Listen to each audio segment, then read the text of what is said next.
Something's wrong with your mic, bro. You all right? There's God.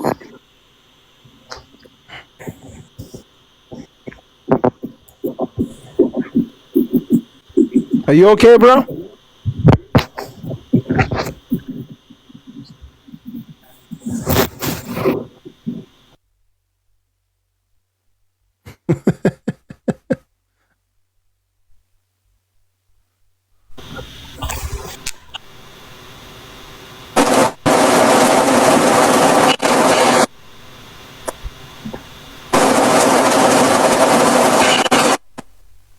Mr. Marvelous Felicity. Where are you at? What's up, man? Yo, bro, where you at? Yo, I'm in my camper, bro, and it's raining out like crazy. So why did you send your request, man? You should be trying to stay alive. Yeah, I don't know, man.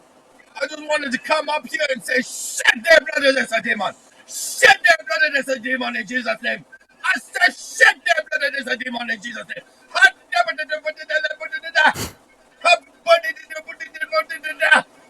said, I speak in tongue for you. I curse you, demon.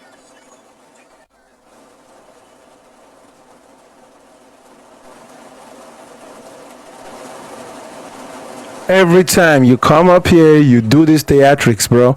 I'm starting to think it's a real mental health crisis. Do you have to do this every day in order to go about your day? Yes, when I see you, I have to. I don't know what it is inside of me. I have to challenge the atheist. I have to challenge the demon and set them straight by this Lord of the Word of the God of this everybody coming here on this earth to purify their life, go back home to the spiritual planet, become immortal. The only You are thing mortal. You are stuck in the cycle of birth and death. the only thing you should be challenging is that rain that is falling over your house. If you're not careful, some of it might get inside. So go ahead, okay? Today is Father's Day. You don't want to keep the wife and kids waiting. All right? You could then in the middle of the night. Rain. In the middle of the night, you can rebuke all the demons you want to. There's a lot of demons at night. So when you get up in the night, just get up to go and pee. You can stop for 30 minutes and rebuke a bunch of demons to your satisfaction. Then you can go to sleep. But there's no demons here, okay, bro? You just look like someone who's, not all there. No, man. You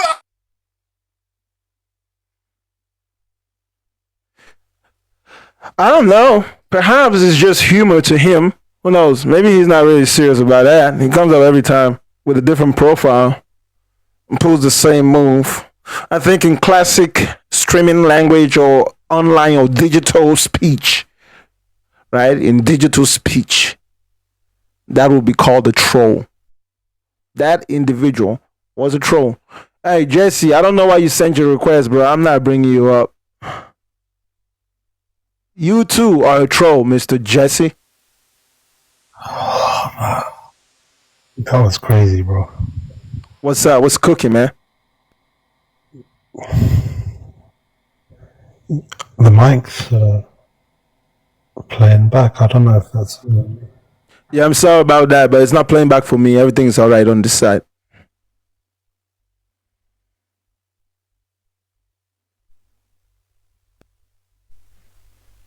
How are you doing, brother? How's it doing?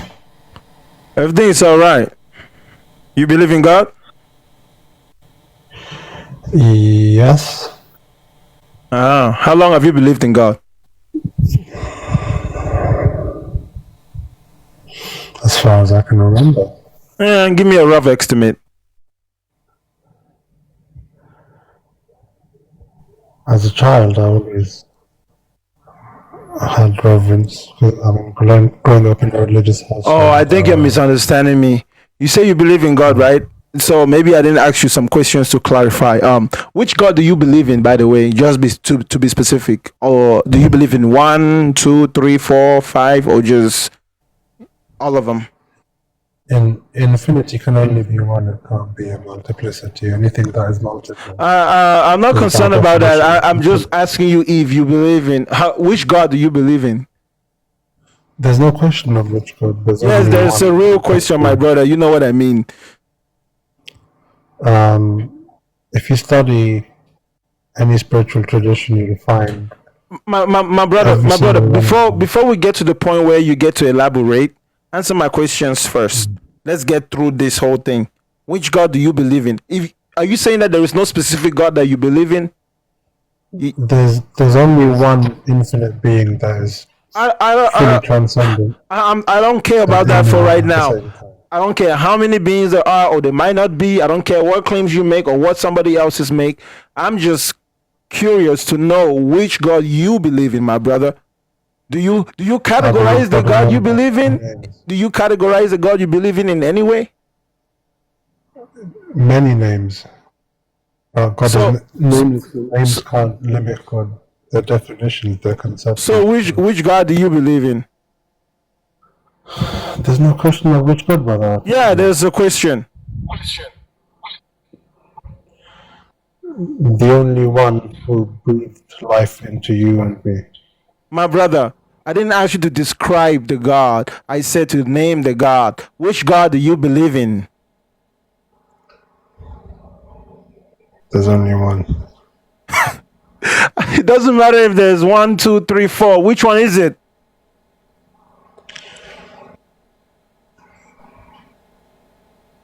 The ineffable one. Do you know why? Do you know why you can't answer that question?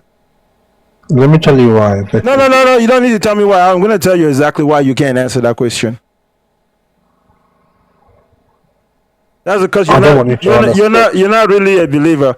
You're just a fanatic of a specific human cultural norm, and I think you might be justified within your own belief, and it might work for you. All good, bro. I don't really have a problem with that. But your inability to answer that specific question for me, it's a red flag to me, demonstrating that any type of conversation with you, we cannot come to a productive end. Okay, let me tell you one thing, brother.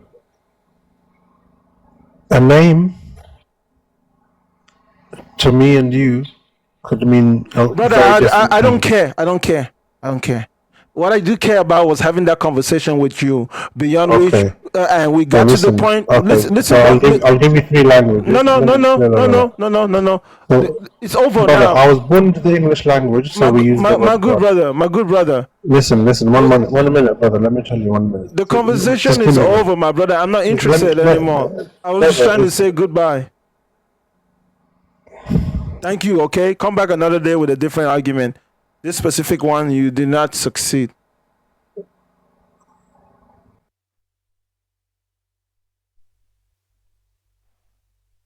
Tap the screen, ladies and gentlemen. Please do tap the screen. Hi. How are you? I'm doing all right, brother. Mr. George, how are you? I'm blessed. I'm greatly blessed by the Almighty God. Creator the heaven and earth. Doesn't matter to me who's blessed. Nobody can say no. It doesn't matter to me who's blessing you. What matters to me is that you're blessed. The God of all gods. What matters to me is that you're blessed. What matters to me is that you're blessed. Okay? Yeah. Congratulations on being blessed. I saw you put something in the comment section. You said somebody needs to check me. We need to check. Yeah, because you know you are lost. You are lost. So you need. Yeah. So listen. I'm hearing myself. Oh, I think. Listen, it's a lot of feedback. Can you tone down whatsoever that you are doing? I'm hearing myself. Thank you. How is it now? Better. Are you sure? I'm still hearing myself, but not like the way it was. Oh, I see. How about now? Better. Good. How about now? Yeah, it's okay. Yeah. All right, go ahead. So ask me the same question that you was asking that gentleman. The same question that you was asking that gentleman. So let me, yeah. Say that again. Ask me the same question that you was asking the gentleman that was just on, that he couldn't answer you. No, I don't need You to ask asked him me. the same question because you're your own person. So that's fine. If we do have a conversation, the conversation goes down that route, and I think we're gonna be all right. So you believe in God, right? I do believe in God. I'm a Christian. Because Okay, without hold God, up, my hold up, please. existence Don't will give me not too be much here. information when I ask you a question. Let's Yeah. go step by I step do now, believe brother. in God, yeah. Let's Yeah. go step by I'm a true step. believer. Okay, Yeah. okay, okay. True believer. What's Yeah. your name, brother? My name is George Sullivan. George. How Yeah. old? I'm Are, Prophet George Sullivan. how I'm old? Prophet How old George are you, Sullivan. brother George? My age doesn't matter. Let's Well, stick to the well, it does. topic. It does matter in this context. I mean, I don't know unless you are ashamed. I'm not ashamed. I'm 31 years of age. Okay, 31. You're a young man. It's okay, brother. Absolutely. Yeah, Yeah. 31 years. Oh, so how long have you believed in God? All my life. So you believed in I, God I 31 believe in years. all my life. Yeah. Okay, okay. All right. So, which God do you believe in? I believe in the Most High God. The God, listen, the God that created the heaven and earth. The God that when He says yes, nobody can say no. The God that can take you from the gutter and put you into a mansion. The God that, listen, the God of 11 seconds. Jesus Christ of Nazareth. That's what I believe in. Any more question? Which one is that? Just tell me directly which one it is. Don't sing me. Don't That write me a listen, poem. only which one is God. Listen, the Which, Bible which, make me which, to understand. brother, Listen, brother, I I understand don't your care question. where you are getting the No, no, no, no, information no. from, brother. Wait, listen, It, listen to me, listen to me. yeah, yeah, yeah. I don't care where you're getting the information from. What I want you to do is summarize all your knowledge and There just is tell me only one directly God. which Listen, one. let me make you to understand. Let me make you to understand. When you ask him, what God do I believe in? And I'm trying to make you to understand. There is only one God. There's Brother, only one I God did that not ask created you to the try to make me to understand. I asked you to answer the question. Just tell me which God so I can give you my I follow-up just question. told you the one I true don't God. need all that extra information just yet. Yahweh Hamashiach. Yahweh Hamashiach. So your Listen, God, the evil call, your listen, God's name is, hold up, bro. So your yeah, God's name is Yahweh Hamashiach. yeah, Hamashiach, which is the true living God. The Ghanaian call him, Brother, listen, hold let up me make, now. you Please ask me calm a question, let down. me give you more detail. No, Let me no, give you no, more no, detail. no, no. Please wait. Please, brother, please. I'm trying to have a type of Yeah, conversation with you. Calm down. yeah, go ahead, go ahead, go ahead. Yeah, what's the conversation? Go ahead. Okay, so you say your God's Yeah, name is Yahweh Hamashiach. Hamashiach. He's the true one and living God. Okay, Jesus Christ of Nazareth. give me your best reason. Only one reason, so it shouldn't take you more than 1 minute.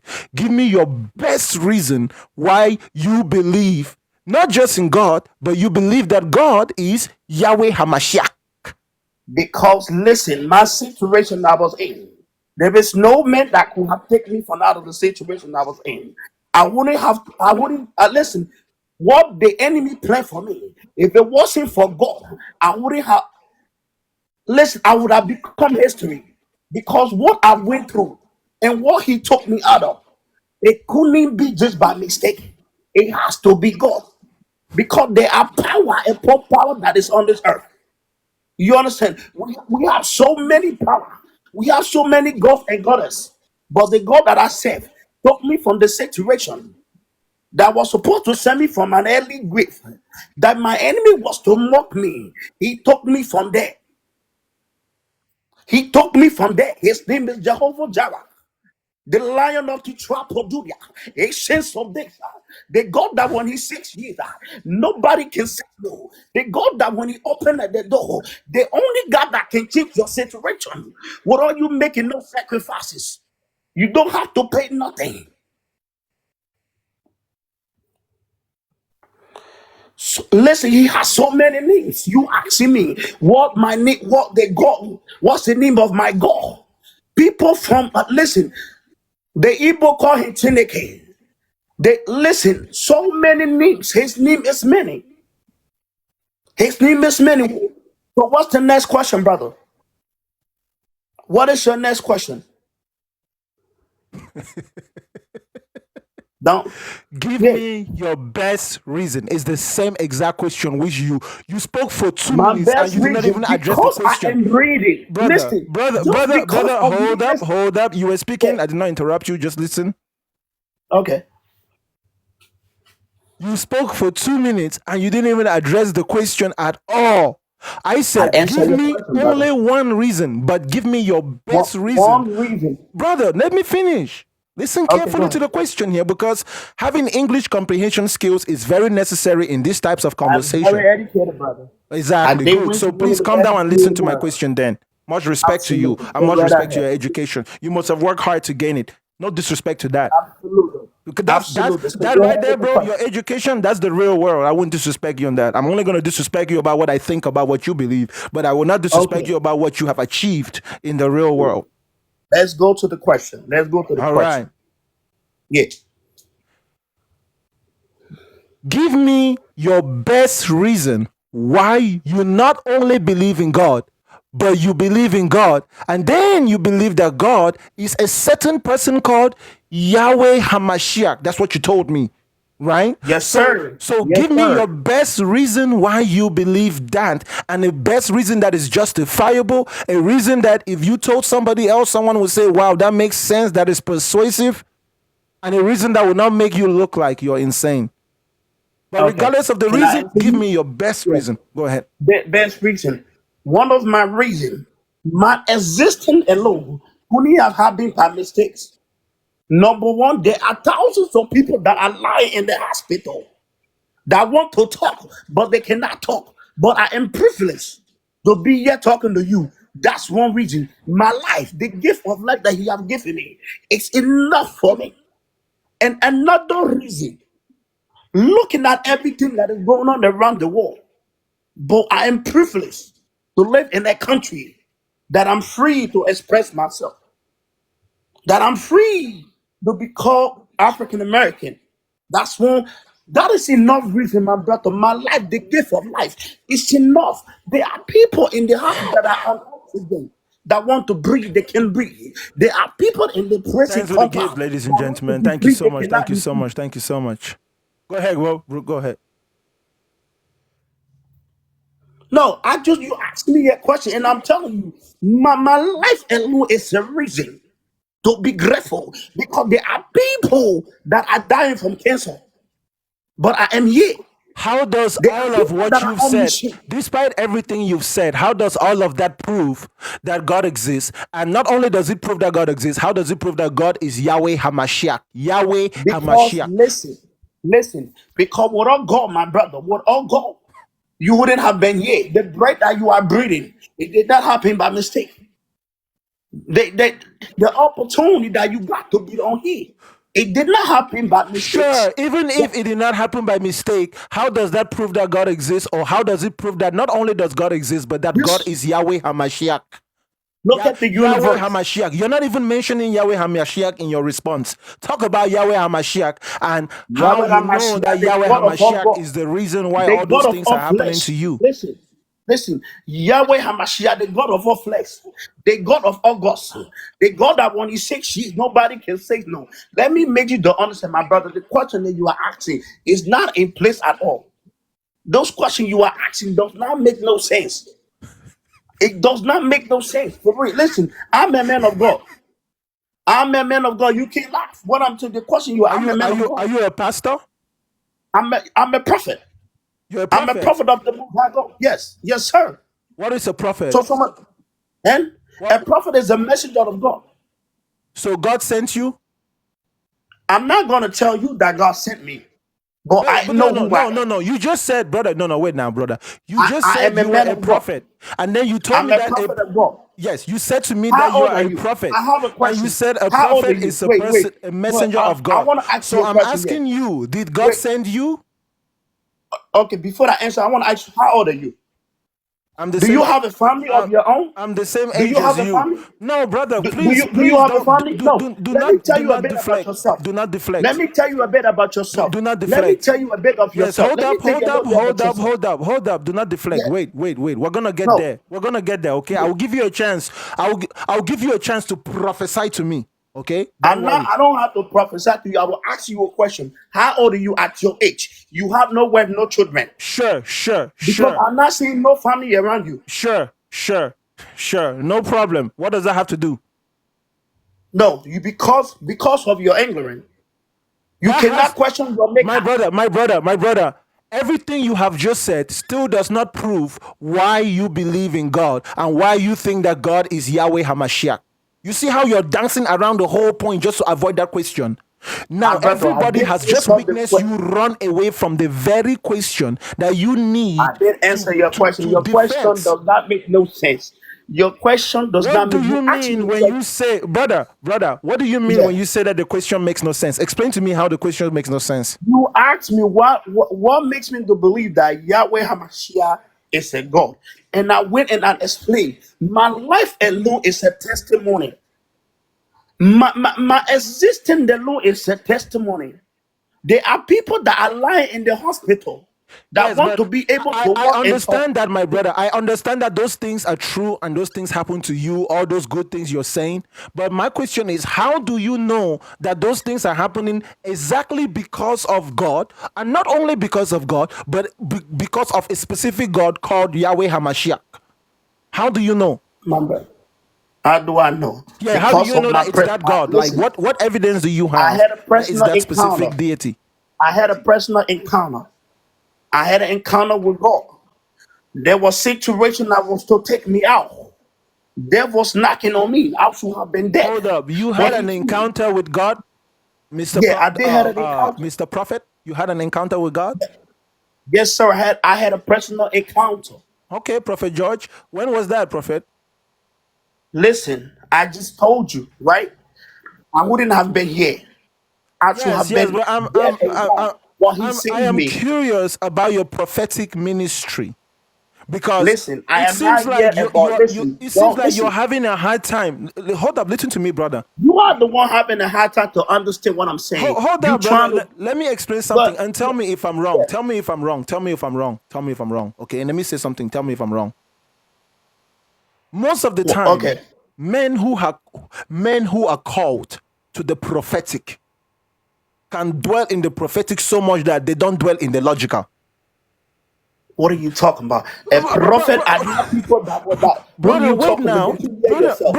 You are Brother, asking the English. Yeah, go ahead. Yeah, go ahead. bro, brother. Yeah.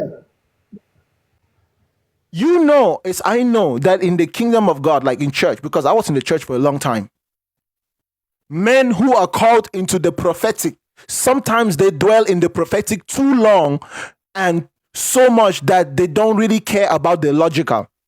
So That's a lie. so That is a lie. That is a lie. when they give you That is a lie. Let me correct that lie. Whoever that told you, you lie. Number one. Listen, when I don't know about the people that you have met, but prophet are not people that was made. Prophet are people that was born with that natural gift. People that was born with that gift. That was born with that spiritual gift. So let me make that clear. Because they are real prophet and fake prophet. So I don't know the one that you have met so what that you're put saying is that that in you your have head. the ability to see the future?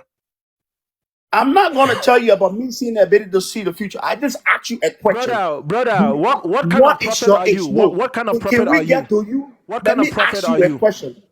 Listen, What kind of I'm not prophet are you? my brother. I'm not gonna answer that question. Bro, Answer me first. You brother, asking I ask what you a kind of question. prophet are you? Can I ask you a question too? Let me ask you a question. Brother, I've been How answering old your are you? questions. What No, kind you of have never prophet are answered you? my question. You have never answered my question. What listen, Answer my question. No, listen. I think that no, answer my I question. think that Let we're me tell caught up you. in a dilemma here, right, brother? Remember, I'm the Yeah, host and you're the guest. Don't get so rowdy. The point here I'm is not that rowdy, but I'm listen, asking you a question. You don't your want to answer number me. one, your number one responsibility here is to give us answers that will prove or that will help support that I'm wrong. Not ask me questions. So I'm the I one who's have asking given. questions. Listen, I'm the one who's asking questions and you're giving answers. This is the relationship you and I have. You're the one who knows that there is a God. So you're supposed to be answering questions. Okay, it's not the guy who says that there is not a God and you would accuse me of not knowing or maybe I'm wrong. So you're the one who's right. And since you're the one who's right, you need to be answering Brother, questions. not asking What is the questions. question you answered? You asked me a question and I answer you, but Brother, you not brother, understand. brother, now I'm asking you, what kind of Uh, prophet are you? Just tell me. I'm It's not not a listen. fight. That's a It's not listen. a How do you fight. understand what a prophet? How do you understand what a prophet? You tell me what kind of prophet I Okay, am. then I'm educate a me. Listen, prophet brother, brother, that brother, listen. Let me answer you. if I don't really know, educate me. That's what an intelligent person Let me does. make you Stop understand. resisting. Let me make you understand something, right? I'm a Educate me on what prophet. kind of prophet you Listen, are. listen. I'm a prophet of the true and one living God, the God that created the heaven and earth, the God, the God that even created you, that gave you the opportunity to be here talking so many things. That's the God that have called me. Did I answer your question? Okay, prophet, sure. Prophet, are you a married man? Listen, I'm not a married man here. Do you have a wife or a fiance? You just asked me, do am I a married man? I told you I don't have. You asked me, do I No, have a no, that's what wife? I'm asking. I do have. Do you have a fiance or someone that you're looking to I marry? do have a fiance. Yes, I do have a fiance. Are you a virgin? That's just my man. Why are you deviating from the topic, bro? No, no, Come I'm on not now. deviating. If you don't know how it's been tracing, you can see how my questions have been building up to this point the whole time. Okay, Listen, that's a listen, listen, personal listen, question. listen, That listen. is a personal question. I don't wish to answer. Listen, okay. The reason why I'm trying to ask you those questions, I'm trying to determine if you are a prophet. Yes, true, you're a prophet, but you're a specific type of prophet, especially when it comes to the religion of Christianity, which I'm very knowledgeable. Let me tell you. Christianity, Okay. hold on, let me finish speaking. In Christianity, there's a specific brand of prophet called false prophet, self-proclaimed.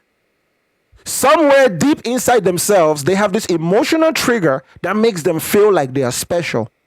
So they come out within that religion to claim that they have certain supernatural powers and abilities that distinguishes them from their fellow believers.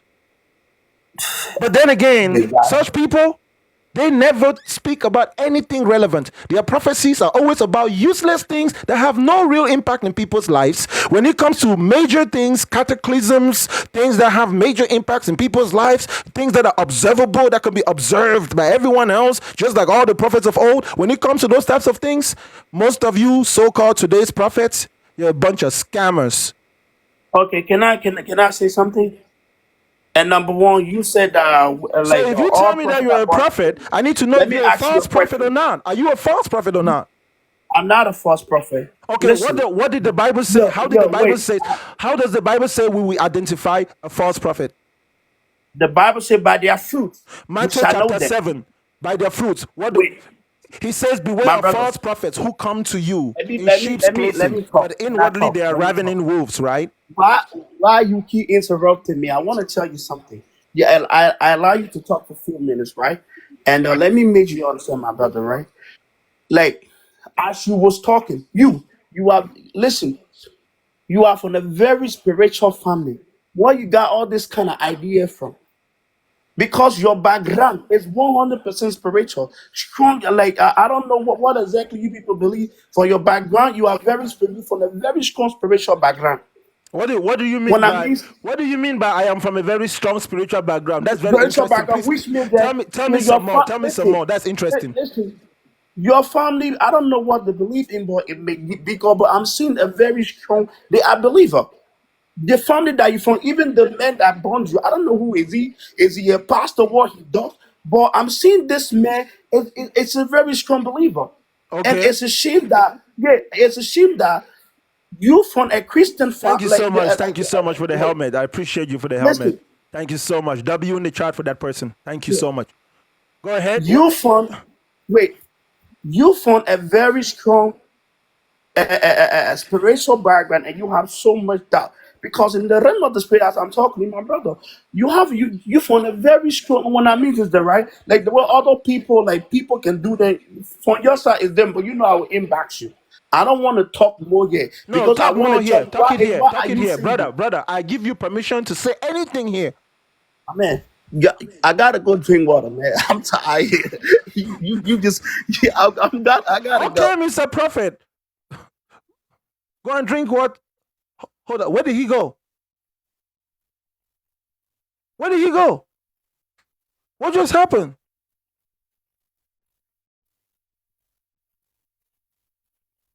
Oh man. It, oh man.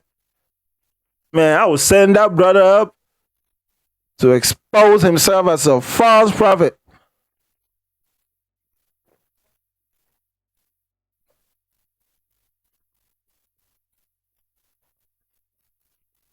Oh nah. Hell nah.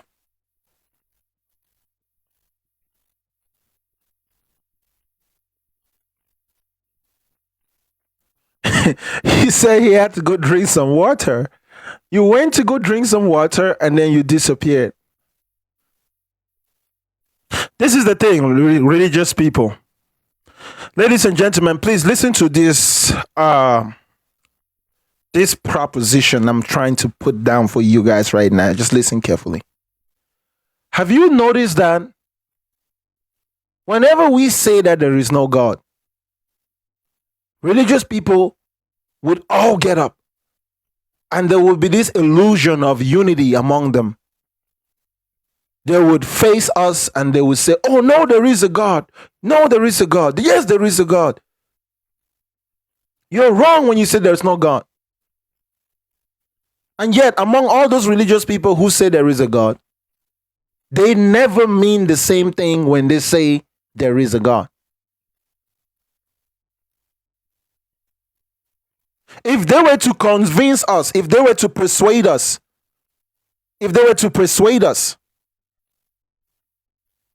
we would still end up fighting among ourselves because they are already fighting among themselves anyways. So if you come up here and you tell me that you believe in God, but you cannot tell me which God you believe in, you're not a believer.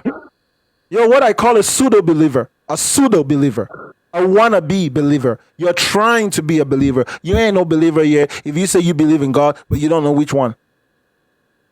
What's up, Prophecy Brand? What's up? I'm responding to your prompt. Can you prove to me there is no God? I can barely hear you. Your microphone is not microphoning. Can you prove to me there is no God? We don't need to get there yet. We need to go through a few questions. I was just greeting you. So you believe in God, right? I'm asking you the question. Don't ask so me you any have- questions, sister. That's not how the program is gonna run. I'm sorry.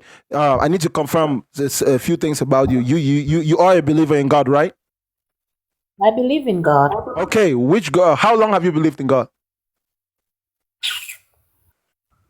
Can you prove there is no God? You sound like a fool. Sister, please answer me now. It will be over pretty quickly. How long have you believed in God?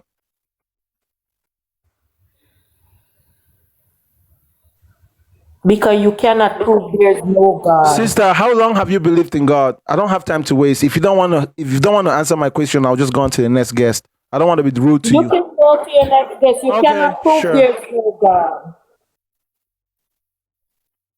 You cannot prove there's no God. Prove to me that your brain works.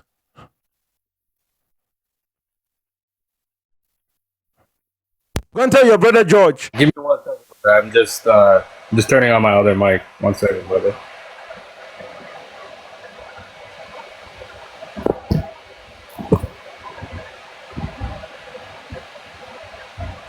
Please, ladies and gentlemen, do tap the screen, tap the screen, tap the screen. Thank you for 35,000 likes. Let's get to 100,000 likes. I would really appreciate it. Thank you so much to everyone. Can you hear me? Yeah, I can hear you, bro. What's up? All right. Sorry about that. I appreciate you waiting.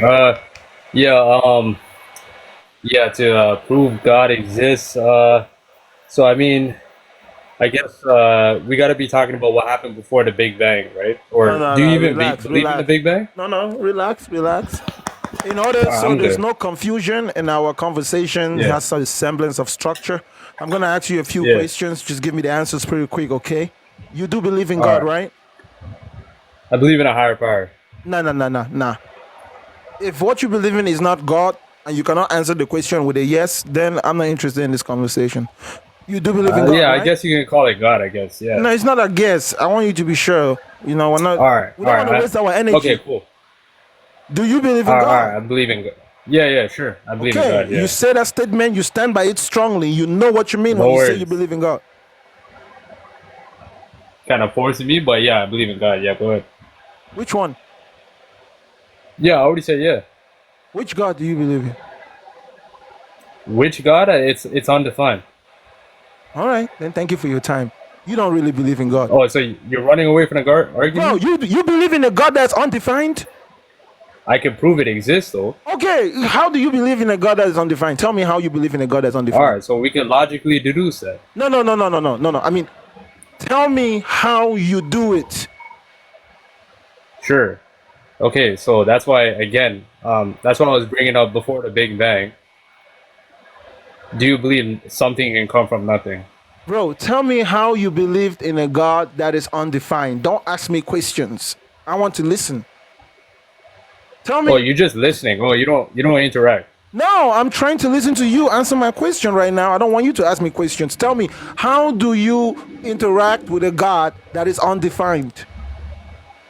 All right, perfect. Somebody in the comments said there was never nothing. So that just basically means that the universe is eternal. If the universe is eternal, that's what you gotta say. You can't say that there's a beginning. If you say that there's a beginning, then there's a first cause. But then if you do say that it's eternal, the question then remains is, why does the universe exist? That question itself points you to God. It's pretty simple. Tell me how you believe in something that is undefined. You're not a believer. Brother. You're not you that's not really a belief. What you're saying is really not a you're belief. moving the goalpost now. Now you're moving the goalpost. What goalpost did I move? Okay, so first you want me to prove that there was God, right? No, show me how I moved the goalpost. You just did, because I proved that there is one, and then now you're asking me to define it. Hold up. But you were answering a question. What question were you supposed to be answering?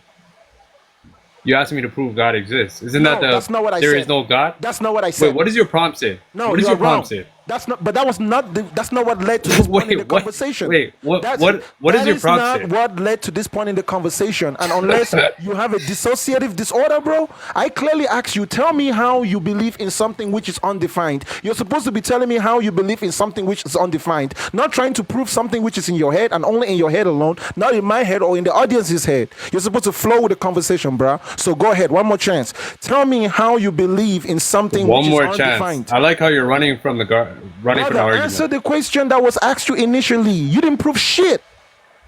You just mumbo jumbled a bunch of confused stuff that you have no knowledge about. You went from the Big Bang to who knows what, and you avoided a whole question. I actually went before the Big Bang. Answer the question. Answer this question. Listen, this is the question. You're getting emotional, brother. Listen to the question. Listen to the question. You gotta relax. Listen to the question. Stupidity makes me get emotional. If I ask you a question, you answer my question. That's common sense. If not, there's no point in the conversation, right? So I prove God exists. Now you want me to define the undefined? The question wasn't to prove that God exists. So I wasn't listening to see if you prove that God exists. I was listening to see if you're going to tell me how you believe in something that is undefined. That's what you were supposed to be answering. Bakanga, this is the problem. That's usually how conversations flow. So rather than wasting time, just go ahead. Tell me, how do you believe in something which is undefined? Answer that question right now, bro. If not, I'm going to the next guest. Oh, okay. Oh, perfect. So, you asked me a very interesting question. How do you believe in something that's undefined, right? If you think about 1 divided by 0, what's the answer? It's undefined, right? But am I not supposed to believe that? I'm confused. I can't use that expression. How do you believe that? What is 1 divided by 0? How do you believe that? No, 1 divided by 0 is undefined. 0 divided by 1 is 0 for the person in the comments. Isaac Keith, you messed up. But anyways. Hold up. You know what? I see what your problem is. What does it mean when something is undefined? What does it mean when something is undefined? What does that mean? It can't be rationalized. If it cannot be rationalized, what does that mean? I just explained it. You're just asking me what does it mean even more. If something cannot be rationalized in mathematics, what does that mean? So you're basically asking me why. Bro, just answer the question. It won't cost you much. Bro, like what is this? This is great. Like, bro, you have a big live and rationalize. What does it mean? If something is guy. undefined, what does it mean? I Because didn't you say. said to me, Hold on. that your God is Bakang, undefined. give me 1 second. And yeah, you're Bakang, claiming give me to 1 have a sec. belief in that God. So how can you Hold on, describe DJ. that? No, bro, Hold listen on. to me. Listen to me, bro. You cannot tell me that you believe in God and then follow up by describing that God in any way, shape, or form, or explaining that God in any way, shape, or form if you've already conceded that that God is undefined, bro. Stop trying to tell me shit about it. You don't really believe. It's the equivalent of nothing. What you're telling to me is that you believe in nothing. That's really what you're saying, because you've already said it's undefined. So in no shape or form or way or Okay, method it's should beyond you be our trying to define it.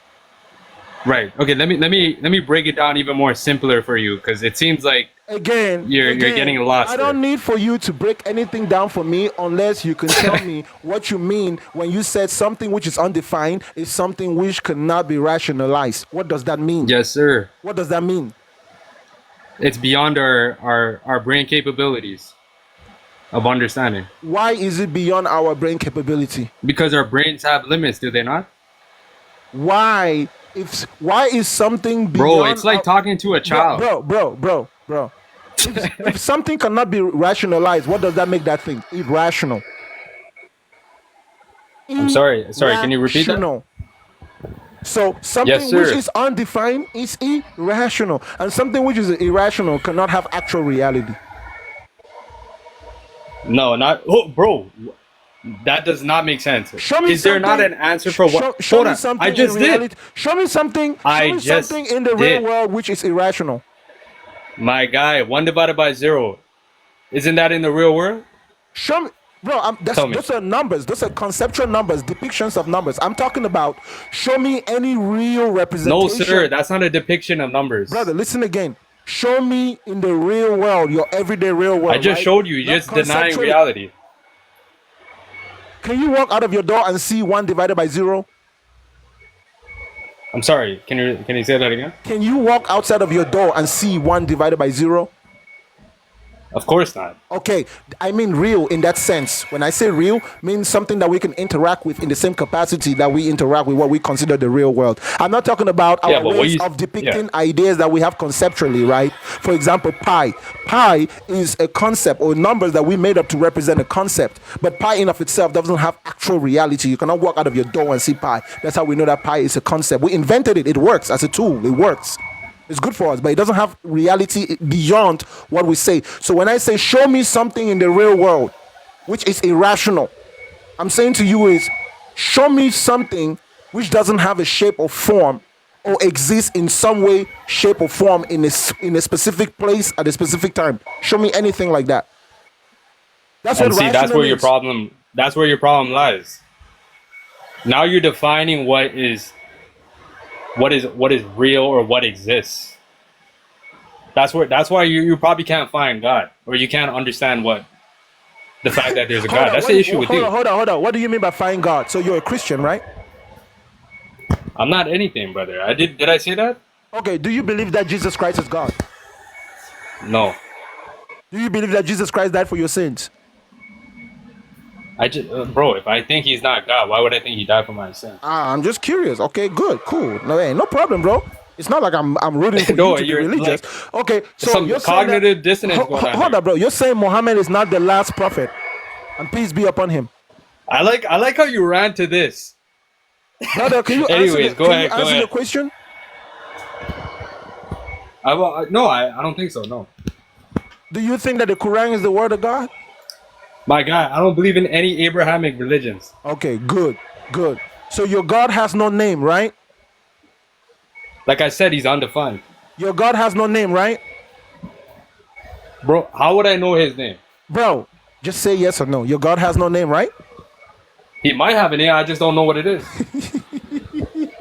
I don't know, bro. It's undefined. If he has a Like, name, I don't get. Do you understand what undefined means? Hold on. Bro, if he has a name that is undefined, how would you ever know?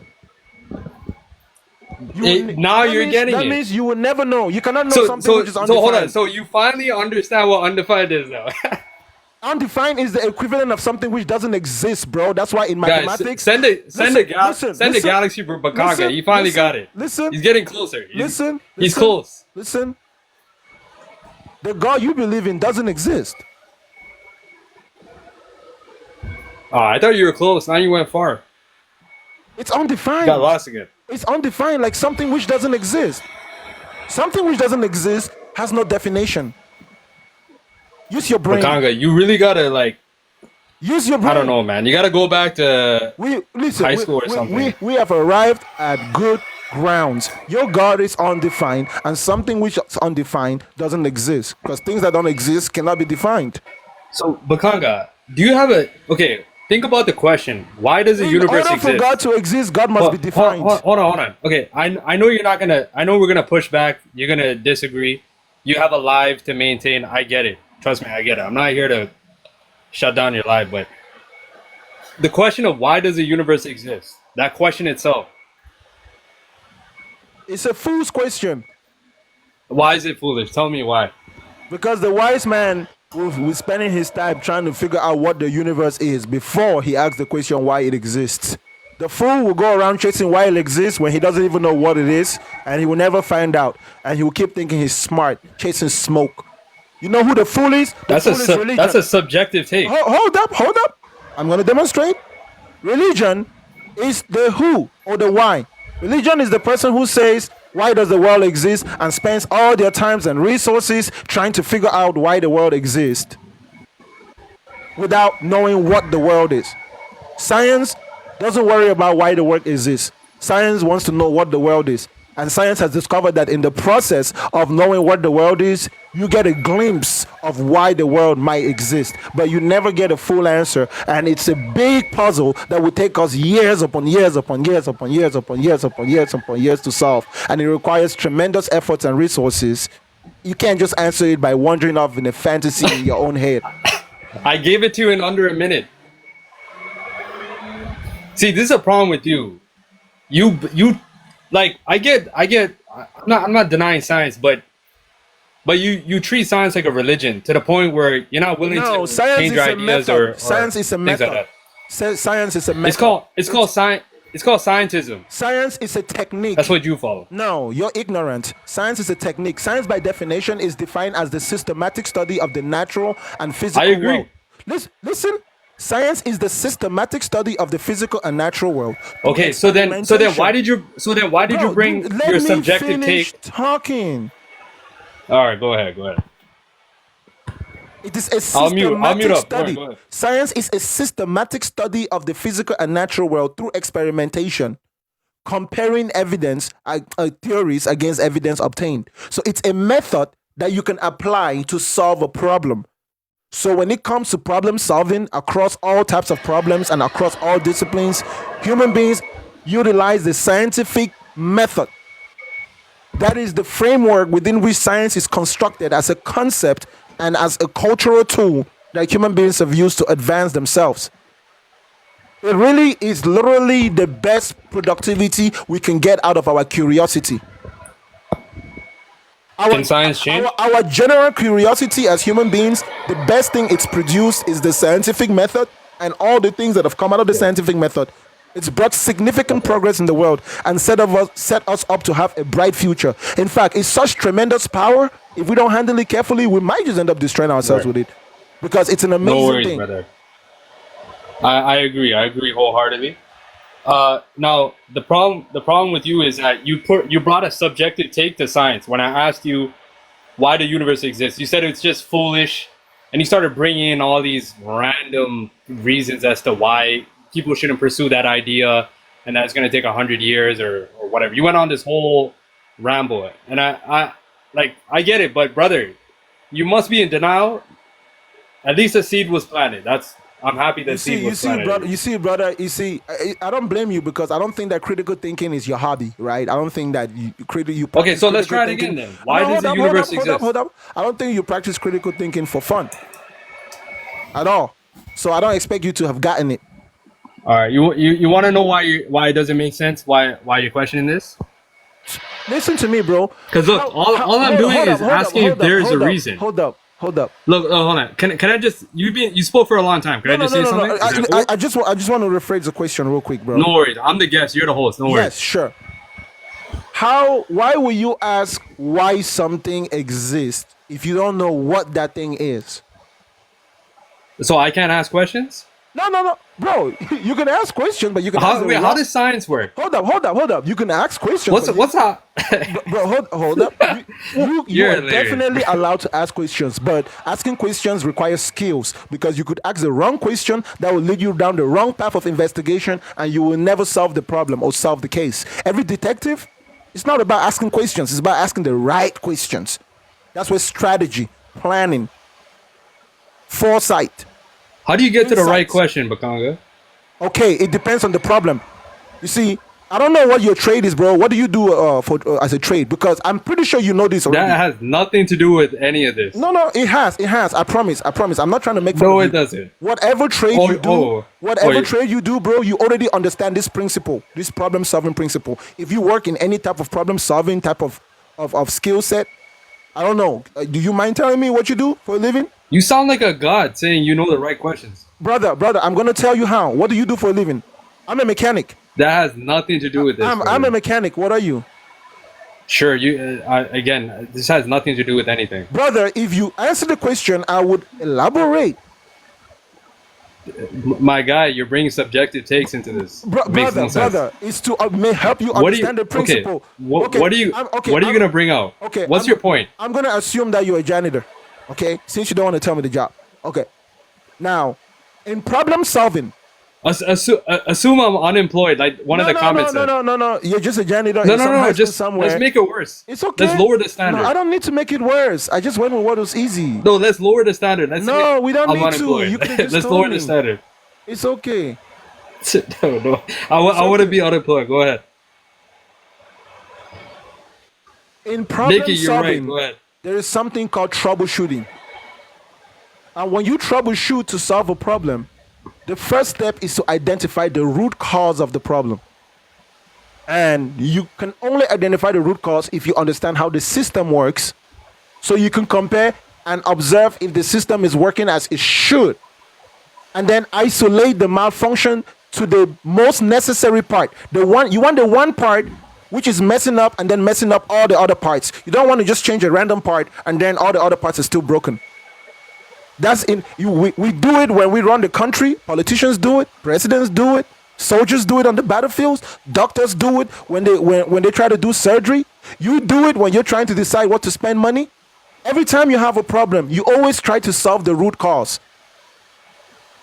So if you don't know what you're just talking about project management, bro, listen carefully. Let me finish. I promise.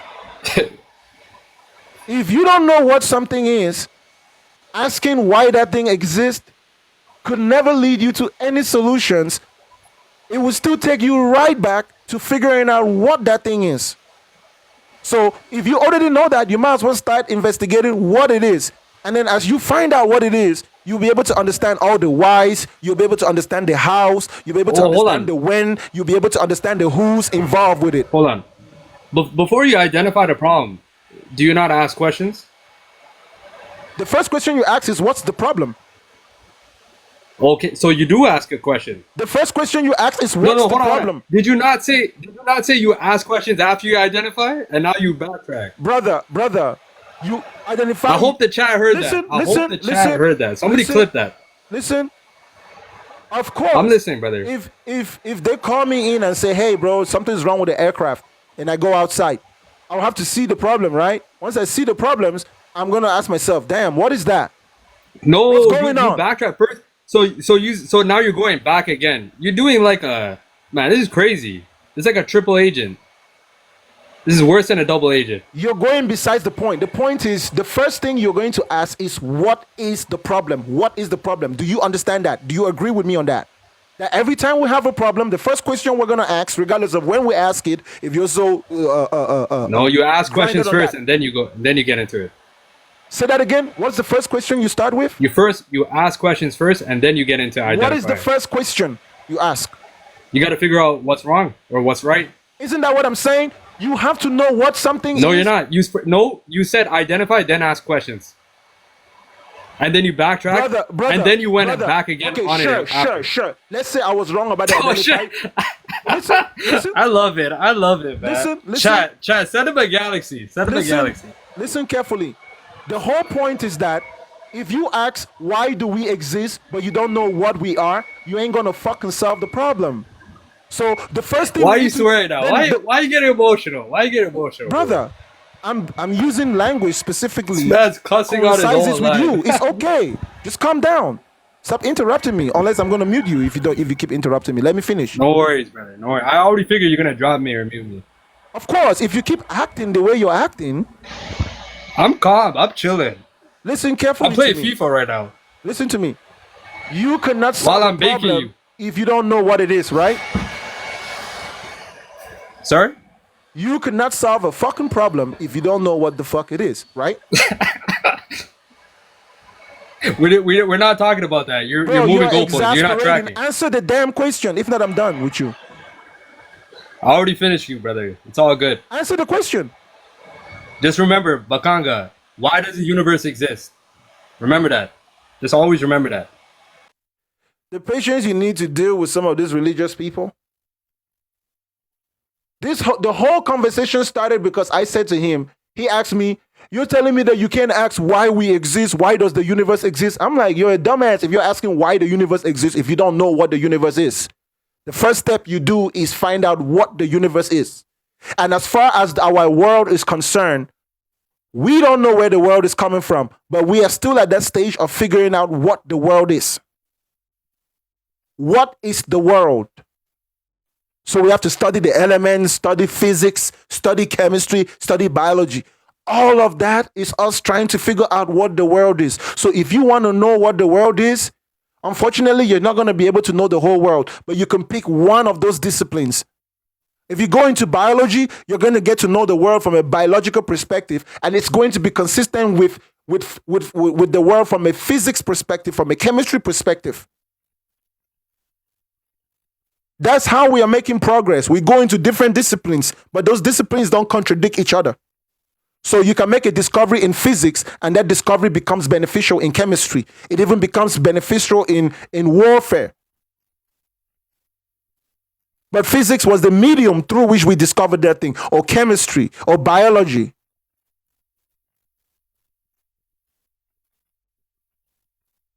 To simply assume that there is a God simply because you're not willing to go through that process, it's ridiculous.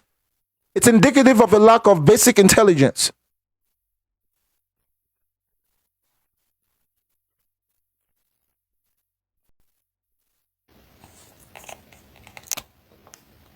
Hello? Hey, Bakanga, we meet again. We meet again? I do not remember, bro. Yes. He's interesting. I heard your oh, am I in loudspeaker? Why? Oh, I can hear my voice echoing back, but it's okay. Do you still hear it? Yeah, no more. Yeah, I don't hear it now. Oh no, I still hear it, but it's cool. Don't worry about it, brother. So you're talking about science. I was thinking. Let's not go there, bro. Like, I want to establish a few things first. You do believe in God, right? Yes. Which God? I just believe in the one true one, the life source. Which one is that one? That's what I'm asking. Oh, I follow the way of Christ. So not only do you believe that there is a God who is almighty and powerful, but you believe that God is Christ. No, I follow the way of Christ. I believe God, the Word, is God, the Holy Father, the light source. What name does that God go by? He has no name. Yo, God is nameless? Yeah. How's that? Because it's just a title. What's just a title? God is just a title. Who gave God that title? Man. When? Like you said, people have to identify. When did man give God that title? What do you mean, man? You said man is the one who gave God the title God. And God never told him. So what you're saying is that God never goes told by man. many titles. God goes by many titles. He could go by Allah. Did God Holy Father. Ever tell human beings his name? Did your God ever tell you his name? No, you never. You can't. His name is. So, you can't pronounce it. It's uncontainable. It's unimaginable. What does that mean? Because that's one of the dumbest things I've heard today. What do you mean by someone's Okay. name is unimaginable, bro? There's the So equivalent you of want not to having prove a what is name. not And if defined? you don't have a name, chances is you Okay. don't exist. If God is not defined, then what are they? What are you If asking me God to is not prove? defined, God doesn't exist. All things that exist Okay, are then defined. then this is it. Then if you wish to be into what's to talking intellect, then this is it. Then this is a question I have and something that I have that just came to mind. You are asking me to prove something you yourself have not defined. That is like asking me to draw a picture of God is shape you defined from my refuse to describe. perspective. God is defined from If my God is perspective. undefined in your view, then what exactly do you want me to prove? A name, a God is not voice, a undefined in my presence, a view. God force, is a pattern? undefined. God is undefined in your view, not in my view. In my view, So God let is me defined just as bring you this way. no, listen, Okay, no, if that's the case. listen. From my perspective, God is an Uh-huh. idea conjured up by human beings, culturally, traditionally, usually associated with answering questions about their reality that they did not understand. It is full of myths, Okay. fictions, So what imaginary is this then? characters. Then I ask you this, my brother, based upon what you just gave me. But I will say this to you, brother. The wind is not defined either. You cannot hold it, shape it, or measure it. You can't measure it completely. Yet you see it, yet you see it works in the trees, The wind is feel not it in your God. skin. The wind is The not God. witness its We have a power good in the enough understanding storm. of the wind, I didn't and we say have it's God. methods of I'm detecting its giving you movements. I'm It's giving you not God. something that you can That's a false understand. comparison, bro. That's a very false How? comparison. How? Because God is like the wind. listen to me, bro. He's not Listen seen, to me. but felt, Let me ask you a not question. fully Calm defined. down. But Is oh your my God God. is your God defined or not defined? Listen, I'm about to tell you. No, God just is answer like me the with a yes or wind. no. No, just answer I'm me with a yes or answering no. it. Answer me with a yes or There no. it is. Answer Yes, me it with a is. yes or no. Is your God defined or not? It's defined in me. I don't care where it's defined at. Just tell me if it's defined or not. It's defined in me. I don't care where it's defined at. It can be defined What in the you, in hell? your Are father, you in your robot? mother, and your sister. Are you having a glitch? Listen, I want you to emphatically answer me with a singular confirmation as Oh my authoritatively God. as you can, yes or no. Is it defined? Don't try to water down the answer. I want a solid yes or no.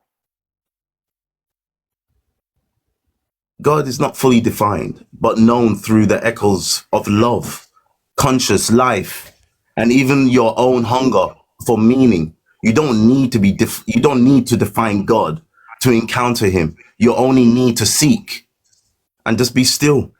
You're confused, my brother, and you're living in a figment of your imagination because all those descriptions Wow. you're giving us are not consistent with what we observe in the world. If the ideas coming out of your mouth are not consistent with No one can observations prove wind. as Can you prove describe, wind? bro, then Can you you're living prove in a wind? delusion, okay? Can you prove wind? Again, I don't need to engage in that Can you conversation with prove you. wind, my You've brother? proven, bro, you've proven the Can you territory prove where wind? your intellect dwells. I Can don't need you to go prove there. wind? You only see what it works. Thank you for your No time, one my can brother. track Have a good God, day, okay? only meet him. Thank you for your time, okay, brother? Have a good day. Okay. Your feelings and your emotions stimulated make you want to be poetic. You're just confused. God is undefined. You can only find him within. What the fuck did you just say? God is undefined. You can just find him within. What? Can you just tell me? That's poetry. That's poetry. You ain't said shit that is real. What you've just said is meant for entertainment. God is undefined.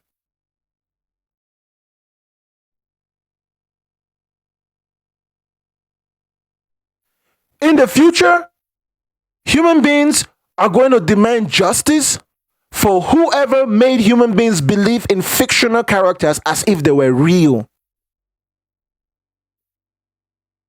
For hundreds and hundreds and hundreds and hundreds and hundreds of years, millions upon millions upon humans and millions of human beings have lived in a system where it is normalized to believe and pretend like certain things are real when they're not. We've constructed and built our culture on the foundation of fairy tales and fiction. It's our entertainment. It's our jobs.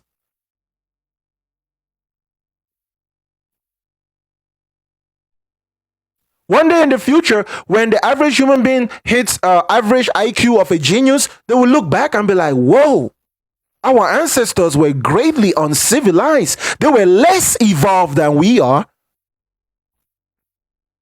I promise you in the future, they'll look at our generation and those that came before us and think of us as uncivilized, under-evolved versions of the human being. Logic and reason, together with empirical evidence, is the realest way to navigate the real world.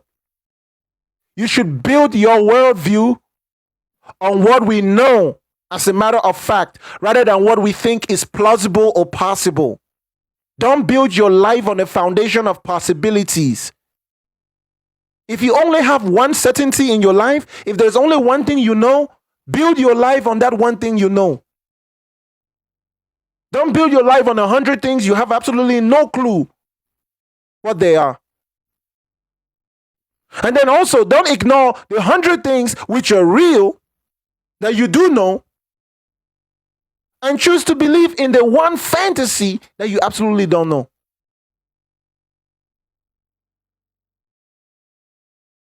Human beings will convince themselves to believe whatever they need to believe that will make them ignore the fact that they know for a fact that they could die at any time.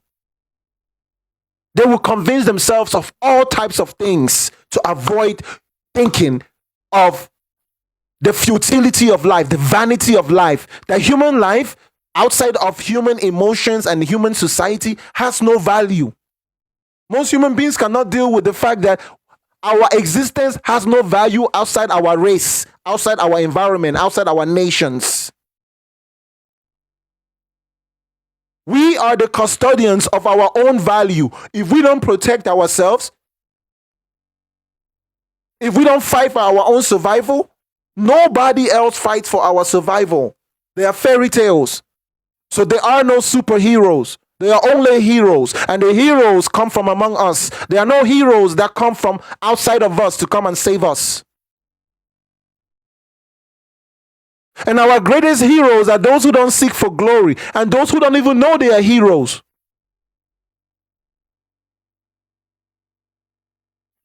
The greatest heroes on earth, the kindest people on earth, don't even know that they are the kindest people. They don't even know that they are the greatest people on earth.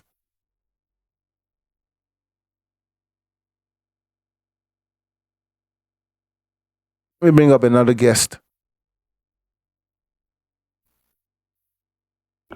God simply doesn't exist. If you want to learn how to use the human body, study the human body. Study your body, and you will know what you can do with it. You do have a limited amount of time, and your body will expire. Take that into consideration. Now go and live your life. What's going on, Mr. Christian? What's up? How you doing? Doing all right. Do you believe in God? Yes, I do. Which God do you believe in?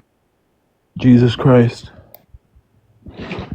Now give me your best reason why you believe in God. But not only do you believe in God, but also give me the reason why you believe. Oh, let it be the same reason why you believe that God that you believe in is actually Jesus and not Allah, Shiva, or all the other gods in the world. Give me your best reason why you believe that. Okay. Well, for starters, right? You believe in science, right? Hello? I said to give me your best reasons why you believe in God, and not only do you believe in God, but you believe that God is specifically Jesus Christ and not Allah, Buddha, or Ombongo, or Zeus.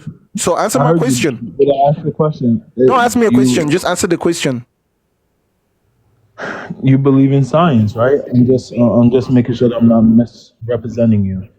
You shouldn't be trying to represent me when you're trying to answer my question. You're supposed to be giving me your No, best I'm reason trying why to say, you are you believe. Islam? Gi- Are you atheist? brother, give me the best reason why you believe in God, and then you believe that that God is Jesus and not Allah. Give me your reason. It has nothing to do with me. Okay, but you're talking about Allah, so I'm saying, are you Muslim? Like, what am What I? I am doesn't matter, because it's not just Allah that you have to worry about. You have to worry about all the other gods in the world. So tell me why you believe in God and why you believe that God is your God. Give me your best reason. One reason only. Your best reason. It shouldn't take you more than a minute. Science. That's why. Huh? Science. Science is the reason why you believe that God exists, and science is the reason why you believe that God is Jesus Christ. Yep.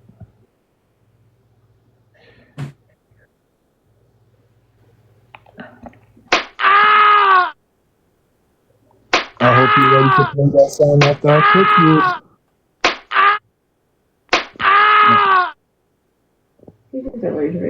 I hope you're ready to play that song after I cook you. Let me get my sound panel ready. All right, All bro. right, Go ahead now. and explain how science is the reason why you believe in God, and also explain why science is the reason why you believe that Jesus Christ is God. We're listening. All right, there's 316 people here about to watch you get fried and deep fried. Now, why science? Can something come from nothing? That's a question. Don't run. You're supposed to be telling me, not asking me a question, bro. Speak for yourself. Put your So argument down. the host believes that something comes from nothing, obviously. It's not, So, bro. How is it that we ask you a question about your position, but you're talking about what somebody else's believes, bro? Is your IQ all there, bro? You my sound Q like a is there. smart guy. You sound like a smart Read the guy. There's comments. no It's reason why saying you're not able to answer the no. question. I'm literally answering it as we go. You're just not engaging with any of my questions. So what's Because the the, point of the the answer debate? doesn't require engagement, because you have to be elaborate Oh, and okay. fluent. Okay, all Answer the right, all right, all right. question. Okay, Tell okay, me okay, okay. how you say, Nothing. All right, all right, all right. I explain to got you. I me got you. I got you. why I got you. I science got you. I proves to got you you. that Oh God my! exists and I why got science proves that you. God is Jesus. Explain I that, bro. just I don't said have I time to got waste. you, bro. I just said I got you, but you're talking over me. I can't talk over you unless you want to go first, and then I'll go. If I'm talking, you just stop talking at any point in the show. If you can't do that, bro, you can just leave. It's my program. I'm not trying to fight with you. And I'm not I'm being not trying to unfair. fight either. I'm allowed to run Trying the to program do. however I want to. Just answer the question now, please. I'm trying, but you're talking over me. Answer the question right now. Go ahead. Can I go? I just said go ahead. All right, cool. So, non-life, meaning nothingness, cannot come from nothingness, right? So something comes from something, it has to come from something else. That's the law of life. That's the law of science. Something has to come from something. Something cannot come from nothing, right? So, as we know, that something is life. So, whatever that being is, or whatever that something is, it is life. It is light. It is darkness. It is earth. It is water. It is heat. It is coldness. It is everything within the universe. Now, you made an earlier statement about how because God is undefinable, it doesn't prove him. Well, there's something called dimension. And within a sixth dimension, a fourth dimension person cannot measure something to a sixth dimension because that's outside of the realm of time and space. And that's science for you. So therefore, God being an omnipotent person outside of every realm of our reality, by science standards, being omnipotent, he is outside of our realm of reality, so therefore his identity within itself by science is unmeasurable. Play your music because he's scared. My You beloved gotta play his is music. the He's most scared. Stop running. beautiful among Stop running. thousands and I don't want to take you thousands. down. My Go ahead.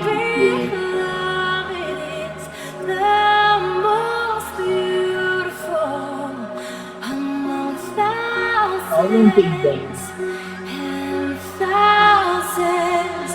My beloved is the most beautiful among thousands and thousands. My beloved is the most beautiful among thousands and thousands. Yeshua.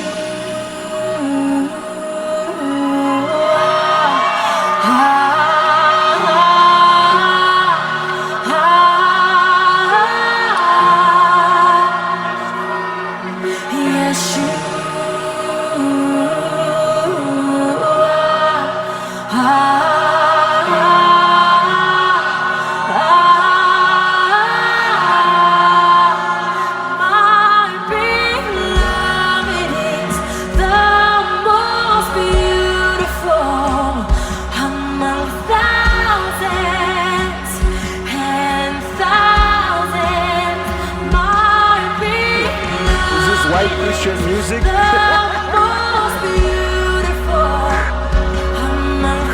Who knows if it's white Christian music?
If you enjoyed that song, you are a Christian.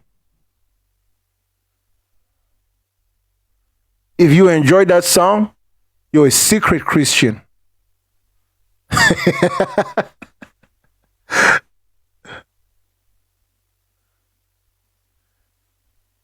You're an undercover.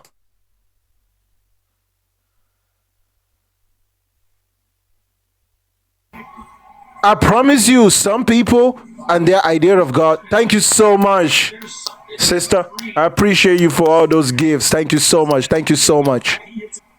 That's what I'm saying, man. You guys don't pay me enough to listen to people like that last guest. Some people are so ridiculous in their personal beliefs that it's just best not to engage them when they go personal. What's going on, man? Nothing, man. I'm not fit to sit up here and go back and forth with you. Ah, man. So what you finna do then? No, I'm just listening to you, man. You never answer. You want people to answer your question, but you can't answer the one simple question. Okay, go ahead. Ask me your question. Let me answer your question. Prove to me that there is no God. All right. Are you ready for the answer? Mm-hmm. The burden of proof for the existence of God is not on the person who says there is no God. Because you cannot prove that something is not there other than to say there is no evidence that it is there.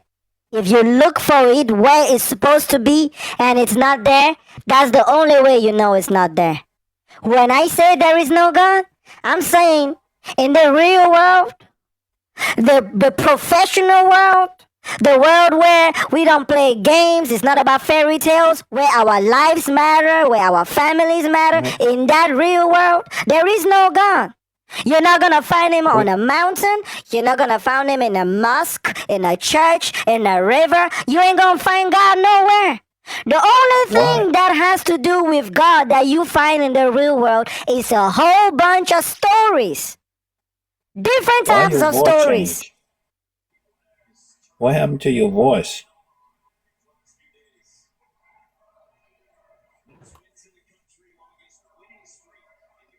What happened to your voice? You ain't listening? No, your voice changed. You was talking like a little kid Oh shit! It must have been the Holy Spirit. or something else. What else? I don't know. Your voice changed, not mine. The fact that you have to ask me to prove to you that there is no God, that is proof in of itself that there is no God. Because if God was there for sure, you wouldn't have to ask me to prove that there is no God. It's for example, like you coming up to me and say, prove to me that there is no sun in the sky. And then we're standing outside midday. The sky is clear and the sun is in the sky. Imagine you're standing out you're playing a baseball with your son, and I walk up to you, prove to me that grass is green, and we're standing on grass, right? That would be ridiculous because grass Did is real. something happen Because to grass is real. Did something happen to you growing up as a little kid? No, sir. So what made you turn to a non-believer?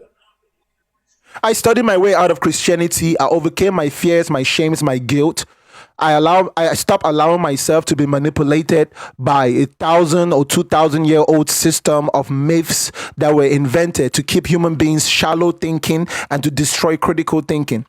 You see, most human beings suffer from the inherent fear of death, and they all have coping mechanisms in different ways. Within our belief systems, you will find the coping mechanisms of different people. Even those who say that they believe in God, they never mean the same thing. In fact, I give you a challenge. Go and find somebody else out there who believes in God in exactly how you do. The God you believe in is an idea that is unique to you. You're just using the same ingredients, the same language, the same grammar as everybody else. But as far as what God is to you, it is a unique construct that is constructed based on how much of that information you consumed, the patterns and the sequence of how you consume that information, the effect that your emotions have on that information, your understanding of that information. That's what's made you form that God. And that God that you have in your head, it's got to be okay with you. That's why you're able to walk around and live with that idea in your head without going crazy. So you made that God in your image, right? Whenever you fuck up, that God has a way of changing his rules to work out for you. But when another person fucks up, you think that person is going to hell. So the alarm clock woke you up this morning? No, sir. Who woke you up this morning? Nobody woke me up this morning. So why are you talking? Because it is true that someone can wake you up from sleep, but human beings don't wake up from sleep because of someone. It's an autonomous function of the body. Once the body has achieved enough rest, the different organs that relax during the metabolism of the body, what happens during sleep, when those awaken and there's energy in the body and it's restored itself, you automatically be awake. Now there's sometimes when So you're not properly rested and you won't wake up. Sometimes even if someone played a loud music, you won't wake up because your body is not properly rested. But when your body is properly rested, it would autonomously wake up. It's an autonomous function, just like breathing. So when someone take their last breath, that means that they didn't get enough sleep? No, when someone takes their last breath, that means their body organs have ceased functionality. Their body is no longer functioning, and that last breath is the last momentum of pressure that came from that last heartbeat and that last pump in the lungs. Because the human being, what makes you alive is a system. It's not one thing that makes you alive. It's a system, a combination of different things working together. And that system is very hard to maintain. That's why what you eat matters, what you drink matters, how much you eat, how much you sleep, how much rest you give matters as far as maintaining your body. That's why healthcare is really important. And when religion governed the world, our healthcare was shit. But when the world became more secular, look at how many improvements we've made in medicine, in hygiene. So when you take your last breath, you don't believe you're gonna be judged? Even if I was to go philosophically with you, the fact that you think that judgment comes after the act is foolishness. No, our entire lives from that perspective is a judgment in of itself. Decision making is judgment. Death is the end. Death is the sentence.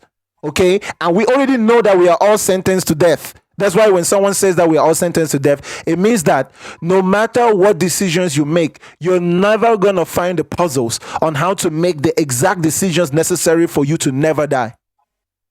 Even if you made the right decision, your body will fail you. The environment will change. Eventually, you will die. You will breathe your last breath.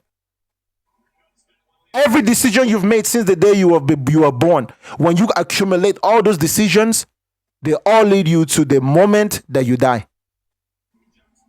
If you died in a car accident on the highway, you didn't end there randomly. You know, what time you woke up that morning, if you woke up 5 minutes earlier, or maybe you went to sleep late, all those decisions added up to that moment, going back all the way to your earliest memory.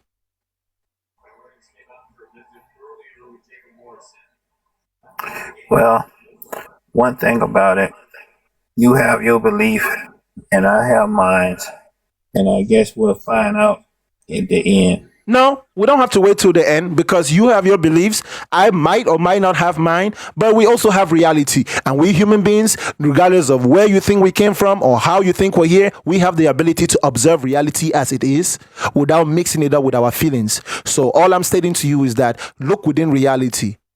Okay, you don't have to fight what reality tells you. The fact tells you. The fact tells you that you didn't exist before you were born. The fact tells you that you were born out of a decision that your father and your mother made to have intercourse, sperm and egg, that you were conceived, and then you came into this world. And even as an infant, when you came out of your mother's womb, you didn't even have those memories because your brain wasn't fully developed. It was a very painful experience, traumatic. And you grew up and you became the man that you are. Eventually, you would die like everybody else, and then you will be forgotten.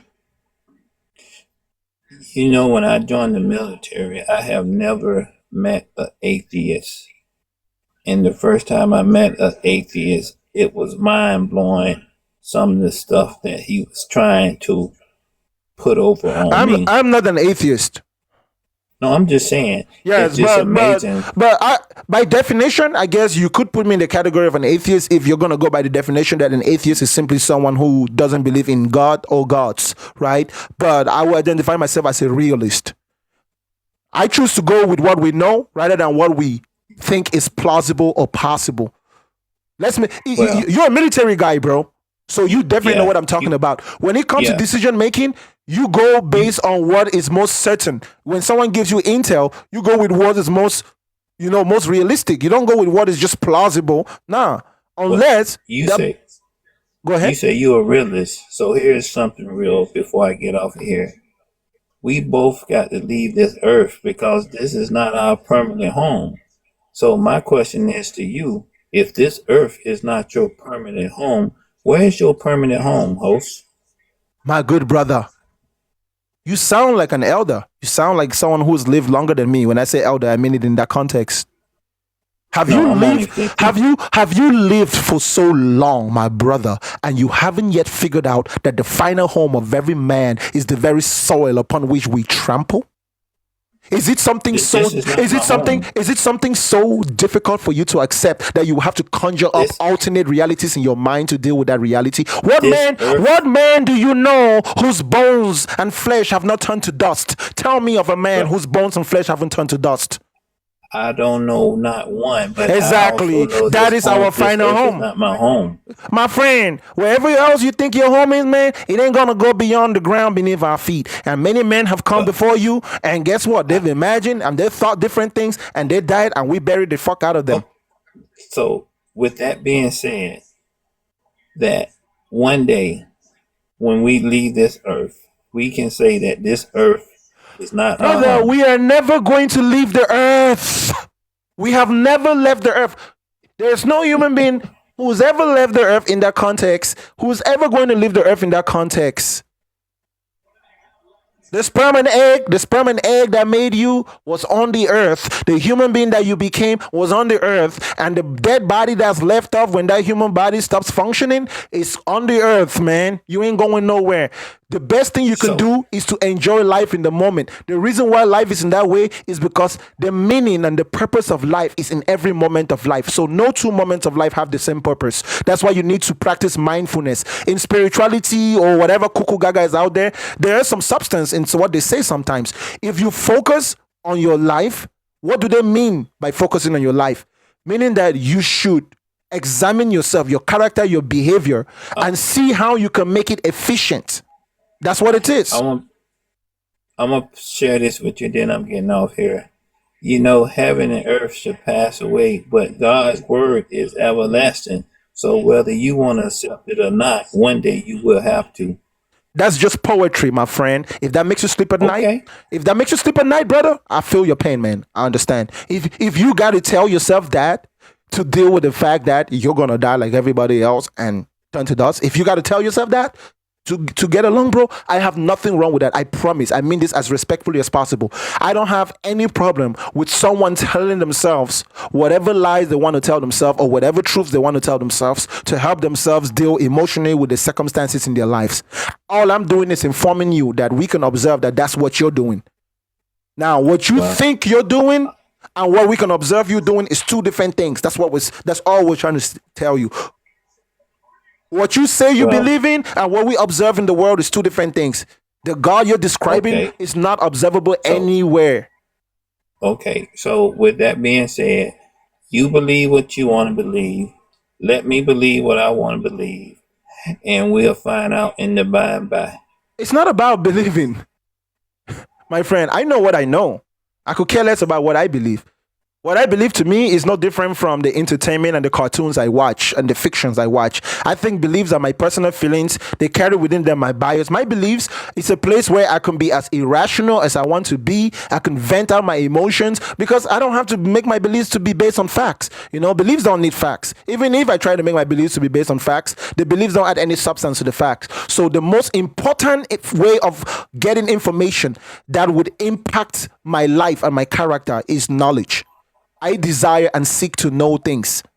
So the only relationship I have with what anyone tells me is I'm trying to understand you. If I understand you, I will be able to understand how you are wrong. If I listen to you, I'll be able to know how you're right or how you're wrong. But if I just assume you're wrong without listening to you, then I cannot make myself wise or ever get to know anything. As far as beliefs, you can believe whatever you want to, bro. We let children do it, bro. We allow children to believe. You sure as hell would understand that we would let adults believe. We allow kids to believe in Santa Claus, so it will be a distraction. Apparently there's some grown-ups that need us to allow them to believe in a supernatural being or a superhero type creature for them to get through their day. I understand that. You know, no worries. If that's your coping mechanism, I will never kick the wheelchair of a disabled person. Man, I can only wish you the best. So thank you for your time, okay, brother? Yeah, you do the same. I'll Yes, pray sir. for you. Don't pray for me. Pray for Donald Trump.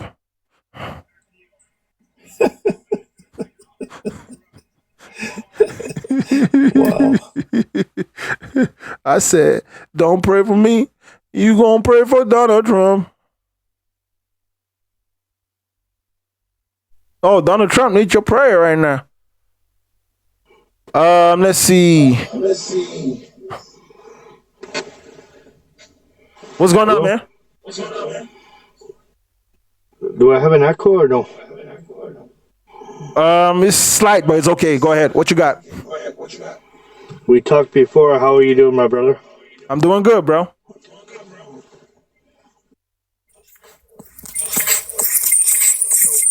I got a question. Sorry. No bueno, bro. No bueno. Your stuff wasn't kicking. There is no God, there never has been, there never would be. That is just a reality, and everyone is slowly discovering it. All the claims of morality and culture and tradition, we can get all those things without believing in God. And it doesn't mean you have to stop believing in God. No, you can definitely keep believing in God. In fact, if you're gonna believe in God, I say you should just invent yours. You know, it's kind of a fun activity. a good distraction, if anything. What's going on, Pappy 67? What you got for me, bro? Hey, how you doing, man? We've talked before. Yeah. Oh yeah, we had a long time ago. It's been a while. All right. So what you got for me today, then? Okay. Well, I just like to.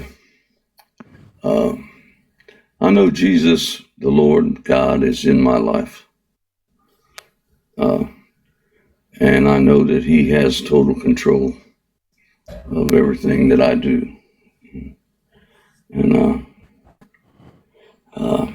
far from that, what I want to talk about maybe is the 10 Commandments. Is pretty much what I'd like to talk about. Okay, before you get there, though, let me ask you a question. How old are you, if you don't mind me asking? Okay, hang on a second. I'm getting really bad feedback. No, it's okay. I'm not getting bad feedback from you. 67. You say what? Okay, I'm sorry. I'm Pappy 67. I'm 67 years old. All right. Did the feedback go down? Yeah, I'm trying to get this. Yeah, I'm trying to get it to go down. Yeah. Yeah. Okay. Okay. You say you're 67, right? Huh. Yeah, I'm 67 years old. All right, bro. So you don't really have to answer these questions, but you sound like an honest guy, and I don't see a reason why you wouldn't answer. Yeah. When you look at your life and the life you've lived, if you could describe it in one word, if you could describe how you feel about the life you've lived, what word would you use? Blessed. Huh? Very blessed. Very blessed. So when you look at the life you've lived, you feel blessed. Yes, all the things that I experienced in life, yes. How long have you been a Christian? Almost. Yeah. How long have you been a Christian? I've been a Christian for 25 years. 25 years. How much longer do you think you're going to live on this earth? How much longer I'm going to live on this earth? Yeah, based on how much you know about your health, what you know about your life, your lifestyle, and your society. If you were to estimate how much longer you could live, how much longer do you think you could live in this world? Oh, I think I'm going to pass away by I'm 70 or 71. Hold up. But you're 69 and you think you're going to pass away in the next 2 years?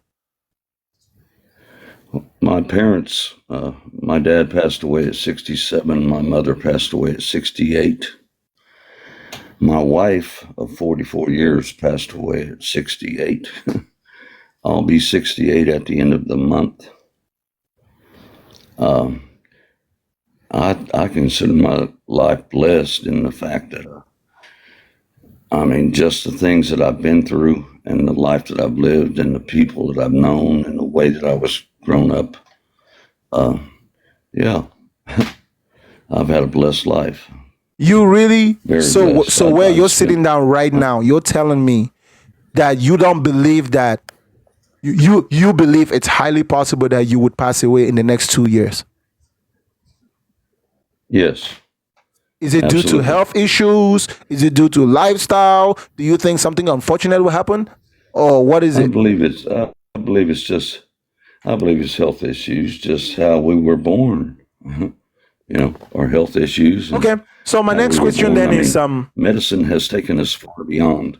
My next question is, now that you've told me, and I appreciate you sharing this with me, that you believe that at the age of 68 that you are right now, you don't expect to live more than 2 years. How does that make you feel in the inside? Knowing that you might not live for more than the next 2-3 years. How does that make you feel? Well, I feel that my life is not in my hands. My life is in God's hands. I feel that I cannot commit suicide because God is going to take me out when He wants to take me out. We all have a reason. We all have a time, but we don't set the time. The time is not ours to set. We live in the moment. And that is why I said to you, my brother, you are allowed to believe whatever you want to believe. Because what we have just demonstrated in Yeah. the last 5 minutes is that the only reason why you believe in Yeah. God is because when you think of your death, you cannot cope with that reality as it is. So you've, through your life experiences, the idea of God is kind of helped you bypass that reality Well, that your life ain't really worth right. shit beyond you and those who know you. That your life is not worth nothing to those who don't know you, and that your life is gonna expire. And as blessed as you are, it's soon gonna be over, and it's not as exciting as some people will make it seem. Right. It's actually quite depressing, Yeah. to a certain I'm extent. not Elvis Presley or nothing. I'm not going to live forever like that or nothing. I don't expect to do it like that. You Yeah, know, so your belief in I'm God is saying your coping peace of mechanism. mind. It's your coping Well, mechanism. It's peace of like mind is peace of they're mind. they're like Peace of crutches mind to is you. what every person. Yeah, peace of mind is what every person has to find in themselves. I can't Of show it course, to you. of course, You know, you're correct, you brother. didn't show it to And me. I had to find I it take that myself. with high regards coming from a 68-year-old man. If you've learned throughout your entire life that peace of mind is what people should get, that is what I am offering. I am offering you peace of mind. Right. Yeah. And I'm telling you that believing I in God got you. doesn't give I you peace of understand. mind. Believing in God will take away your peace Right. of mind. You cannot have peace of mind believing in God. Well, there are things. Do you in life. do you know why believing in God will take away your peace of mind?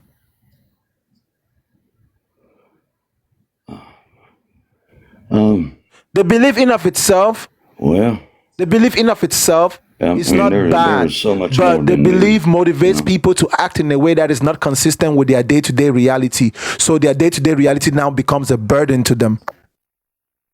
Most of their problems they cannot solve without using the idea of God. Yeah. God becomes like a gap fielder, a gap holder. Every time that something is hard for them, they go to God. Every time that they have a difficult problem that requires them to think, they go to God. That now makes them to where they're always anxious, they're always praying, they always have needs. They don't have peace of mind. You know what though? When you do that for 68 years and he always shows up, what are you going to say? Again, he always shows when you up, say man. he always shows up, what do you mean?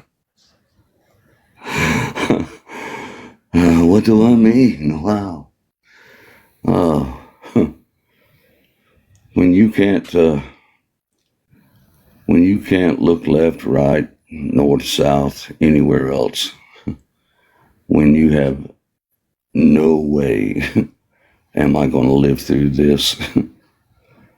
Yeah, that happens to everybody, including people who don't believe in God. And there are people your age who don't believe in God, who've never believed in God a day in their life, who have amazing stories just like that. That's why I'm saying to you that those experiences you're telling me, I understand that you choose to interpret them from that perspective, but I know that no God ever showed up for you. And that the good things that have happened to you and the bad things that have happened to you are not uncommon to man. They are as it is common to man. It is to be expected. Yeah.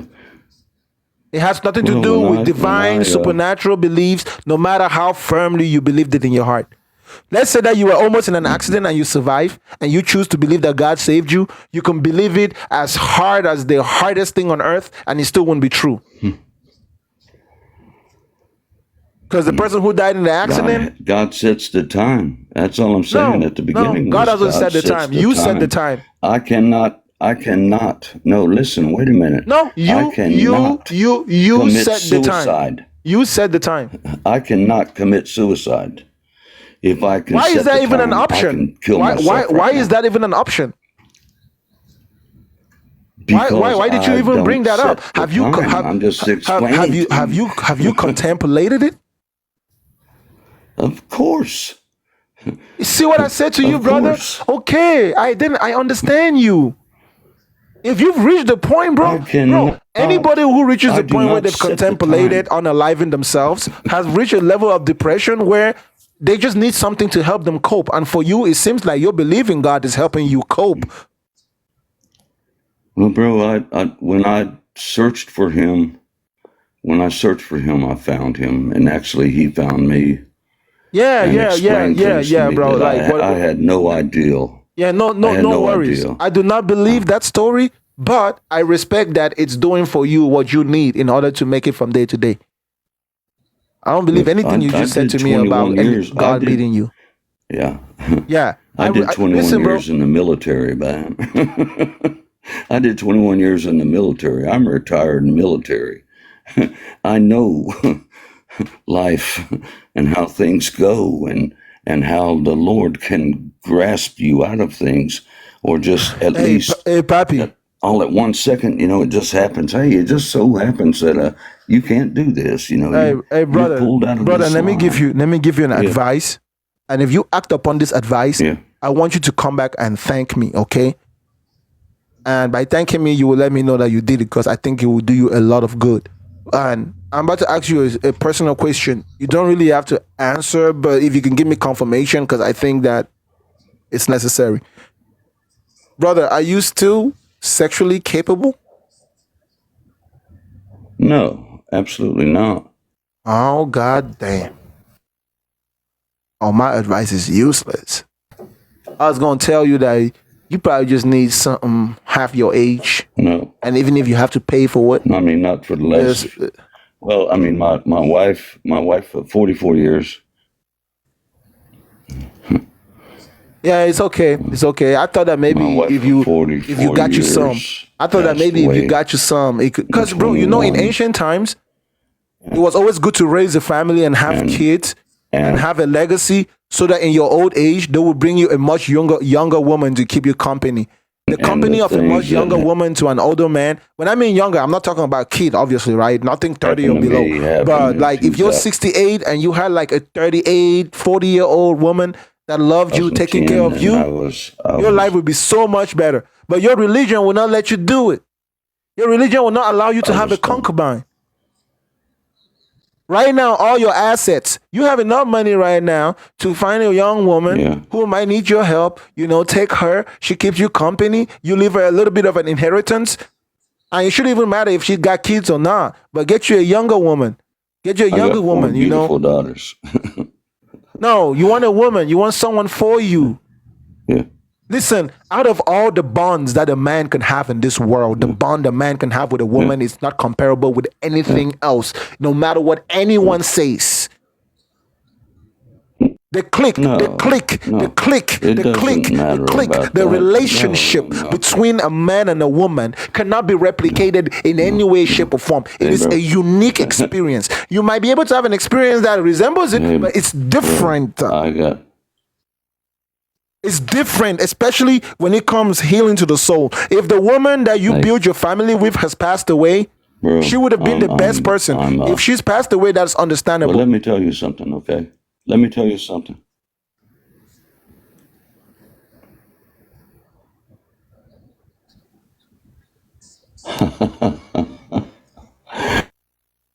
Thank you for your time, okay, my brother? Let me.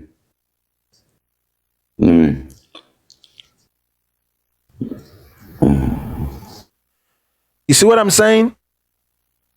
We understand why you believe in God. We understand that it's a coping mechanism. All the excuses you give me for why you believe, they're just excuses. You're scared. In your mind, there is always that what if I'm wrong? What if I'm wrong? No matter how much you see that the stories don't make sense, no matter how much someone tries to persuade you that God doesn't exist, no matter how much it makes sense, there is a fear inside of you. What if I'm wrong? Then I'm going to go to hell. You know what? I might as well just believe just in case. At least I'll have nothing to lose. Shit, what if you died and there is a God, but it's not the God of your religion? What the fuck are you going to do then?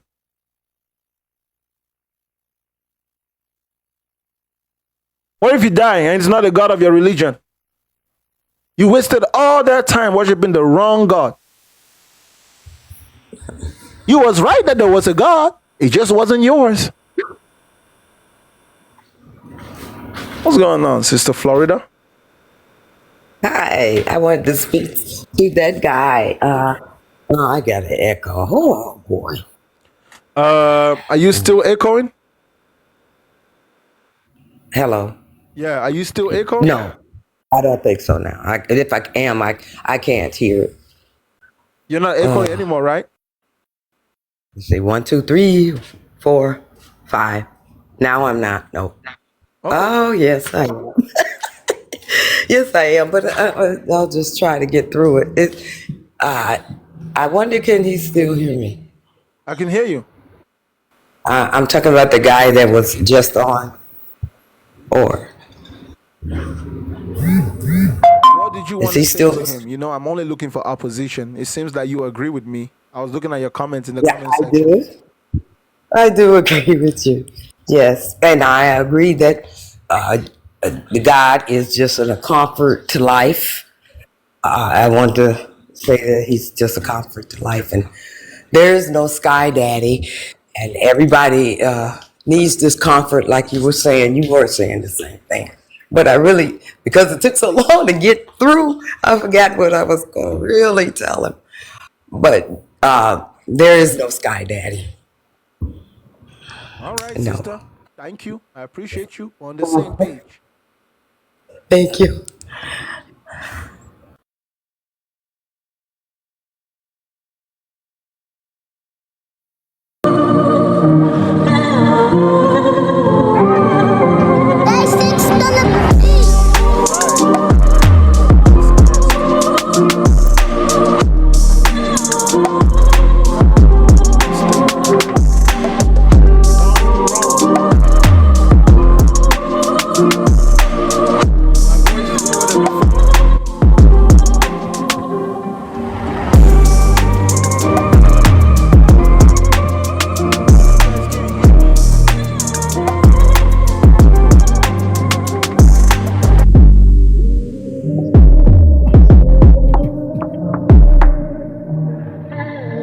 You guys can't hear me? You still can't hear me right now?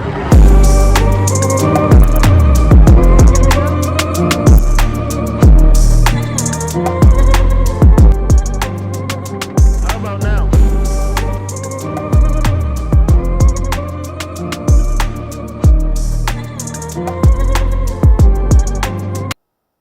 Can you hear me now? What? Vanished from public records. So, what did Aaron really hear, and what was waiting in that elevator? Did you know that 10 this bulb with spikes? Low. And Here is how to get the infinite mammoth pistol. this audio mixer, man, it's made in China.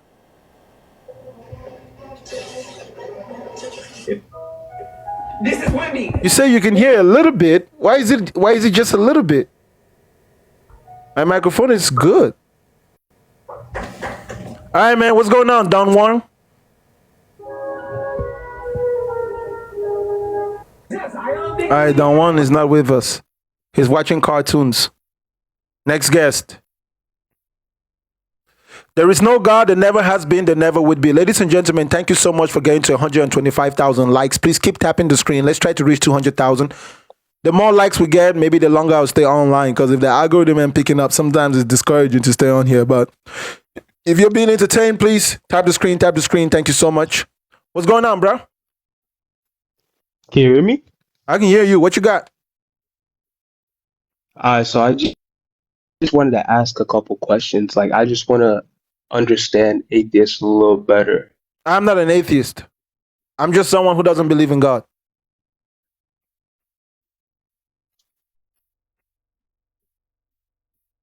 Okay, so you don't believe in God. Okay. Yeah, so you can put me in the you category of believe atheism that, by definition, but wait, not am I echoing? necessarily in terms of a philosophy.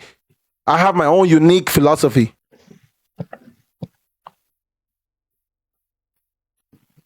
Wait, is my audio okay? Yeah, your audio is okay. Okay, bet. So do you believe that there is any immaterial aspect to existence? No, I think that everything that exists will be material. I think that Okay, everything that so exists, I think that everything that exists is material in some way, shape, or form. And I think that material things have different shapes, different ways that they can be.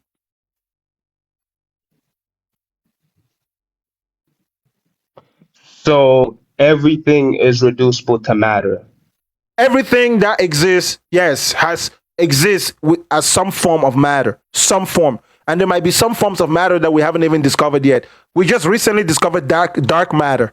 So it seems like the dexterity within matter is pretty broad. So yeah, even matter itself, we haven't completely comprehended it. We've learned a lot, but our understanding is increasing. That's what true Okay, materialism so is. this is what I don't understand. So you're saying that right now between me and you, chemical processes are discussing truth, even though they weren't made to discover truth. No, truth is also a product of those chemical processes. What you're not understanding is that it's not necessarily just the chemical processes, it's the combination of other processes within a specific embodiment. So naturally, right, all the changing is happening within our anatomy, and change can take place from generation to generation as we multiply. Our body also changes at that level genetically. Those chemicals are systemic, and as long as that So, system is fed and is nourished, it works. Now, it's not always perfect because most people are born with some type of disability, right? Even most people that seem normal have a type of functional disability. Either you have a bent leg, or something wrong with your hearing, something wrong with your sight, you need glasses, something wrong with your teeth, something wrong with your skin. Who knows? There's always something wrong with us. So we can definitely tell that by design, it's not even perfect, right? It doesn't appear to be a design because we don't see it being consistently acting as if it was designed. We don't see human beings acting as if they were designed. We don't see human beings coming to the world as if they were designed. So once you understand that that's what's happening, rather than asking yourself that, oh, it must have been an intelligent being that made it, what you do is you take the human being, you cut it open, you study it, you learn how it's put together, and you attempt to reverse engineer it. The day we're going to be able to build a human being from scratch, we're going to know everything we need to know about a human being, and even possibly its origins. But only by following that method can we know for sure. And so far, the progress we've made, we don't see any sign of intentionality involved. All we see is natural processes. We're yet to encounter a being or the actions of a being. right, but I wasn't making an argument for God. I was just saying, in general, to me, it doesn't make any sense how chemical processes that weren't made to discuss the existence of God or It's not the universal chemical truth processes. It's not the chemical processes alone. somehow ended up. It's also the electrical processes. It's also the pneumatic processes. It's also the hydraulic processes associated with the human anatomy. Right? That's why it's Okay, called a but these body. things weren't made to discuss God or anything like that, but somehow we are. Yeah, because we are creatures Things of that are habit. true, I'm talking about. The reason why God is relevant is because we're creatures of habit. When something becomes popular and it remains popular, it will always remain relevant as a subject of conversation. It's not so much what human beings are made of, or if human beings are made of chemicals. Regardless of what human beings are made of, the fact is that is a product of human social growth.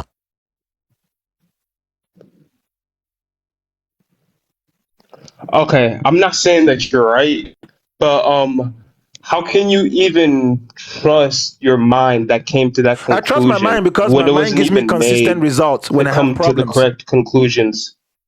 Listen, let me tell you something. I trust my mind because I can experience pain.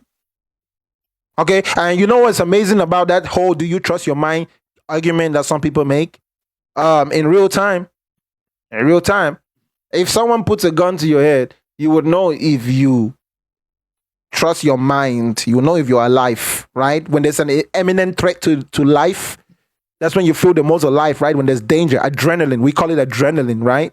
Yeah, that experience right there, which is a very real experience that we can demonstrate in real time. It's part of the mechanism that makes us trust our minds. Our minds give us consistent results, and it's given us consistent results when we've applied discipline that has allowed us to solve very complex problems, problems which people sometimes thought were supernatural. Like transportation. Historically, only witches were believed to be able to travel across the sky on a broom. Historically, right? Human beings were that superstitious. Shit, in some myths, they had flying horses. But in 2025, we fly on a box of steel made by our own hands. When our ancestors would have looked at our works and thought it to be the works of the Almighty God, creator of heaven and earth. It is ignorance that makes you imagine that there is a God. Any belief you have associated with God, there is always a whole lot of ignorance associated, and you usually just ignore the ignorance to keep believing. It's like different layers of ignorance. But just because humans have made advancements doesn't mean that we were created to come to the. I was talking about it from a We don't perspective of observe human beings reasoning. being created other than Like, reproduction. hold on, let me finish what I was saying real quick. So I was basically saying from like a reasoning perspective, we weren't made to, well, according to you, we weren't made to come to the correct conclusion. So how can you trust your mind? We were not made at all. Just even if it does give some We were not made at all. results. I mean, we're not made at all. Yeah, that's what I'm saying. Listen to me. How our minds work and where our minds come from is two different things. How our minds work and how our minds come into existence is also two different things. Because we are present and we are the ones curious, we are able to examine our own behavior. And through observation, through trial and error, we've learned certain things. That's where logic is born, right? If we find out the right way to do something, we record those steps and we teach those steps to each other, and then we improve. And then somebody else who might not have been the originator of that logic would then use that logic to solve another problem and then share that information, and society continuously grow. That's something that we can do. We know we can do it. Now, we want to use that ability to solve the problem of we don't know where we came from or how we came. So the first thing we're going to have to ask is, what are we?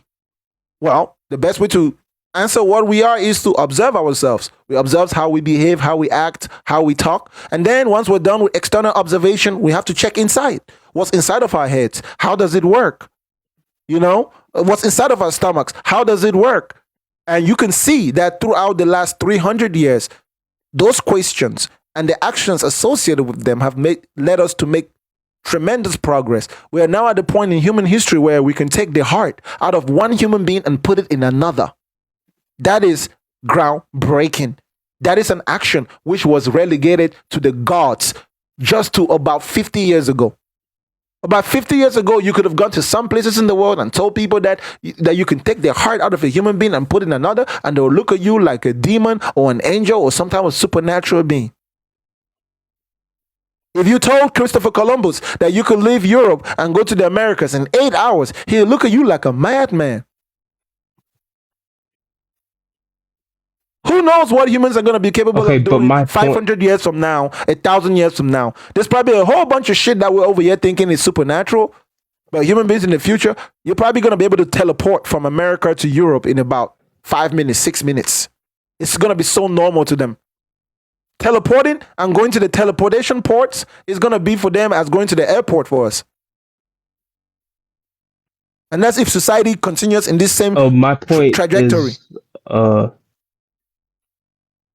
Is that just because humans have seemingly made advancements doesn't mean that you're correct about all these universal truth claims that you're making right here. I'm not making any truth claim. All I'm doing is making an observation, and all you have to do is also observe and see if you observe what I'm saying. What I'm saying is use your brain to its fullest capacity and examine the world. You won't find a God anywhere. You can even go and examine even to the atomic level. You won't find a God anywhere. That means that if you break down reality to its simplest form, you won't find God there. If you take reality and you blow it up to its biggest form, you won't find God there. Gods are entities and ideas human beings imagined while they were still in ignorance. But as human beings learned, they slowly realized that they don't live in a supernatural world, but in a natural world. So we don't look for supernatural explanations to problems. We look for natural explanations. Knowing that you live in a natural world is the first thing you need to notice when you have arrived at a point of maturity. That means you're now in touch with your environment. You know what type of world you live in. From that point, you know what to expect. So if something appears to be supernatural, I cannot conclude that that thing is supernatural until I know exactly how it was done, by who it was done, and the background of the person who did it. If I don't have all that information, I cannot conclude that that act was supernatural. But I bet you that if I do get that information, I'll realize that, oh shit, it is natural after all. It's just a specific technique. It's just a specific technology. So if we're going to find some being out there that's powerful, okay, it's going to be gonna get to the same point. You say what? But okay, I have another question. That's the last one though. That's your last I'm gonna question. move on from that.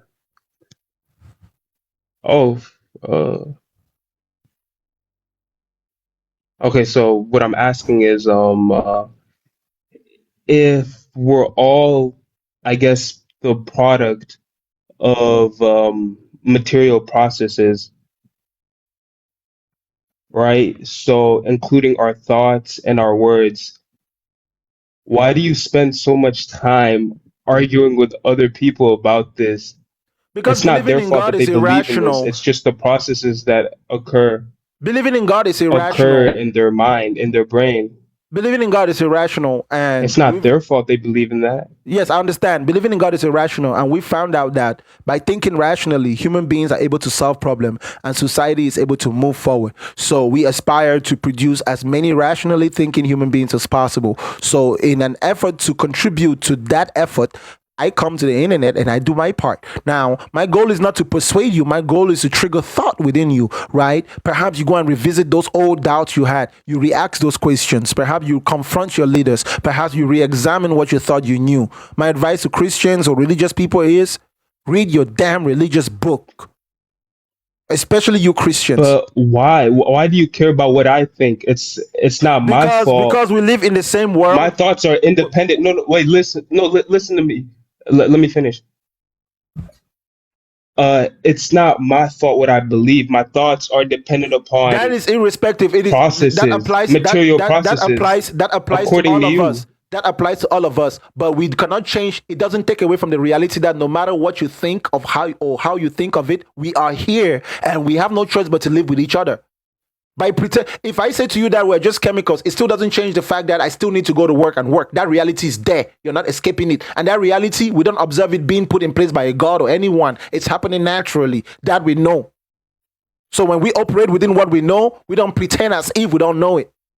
Now, if we want to investigate what we don't know, it's not at the cost of what we do know. If what we know is wrong, we correct ourselves, take those lessons, apply them into solving new problems, and make progress.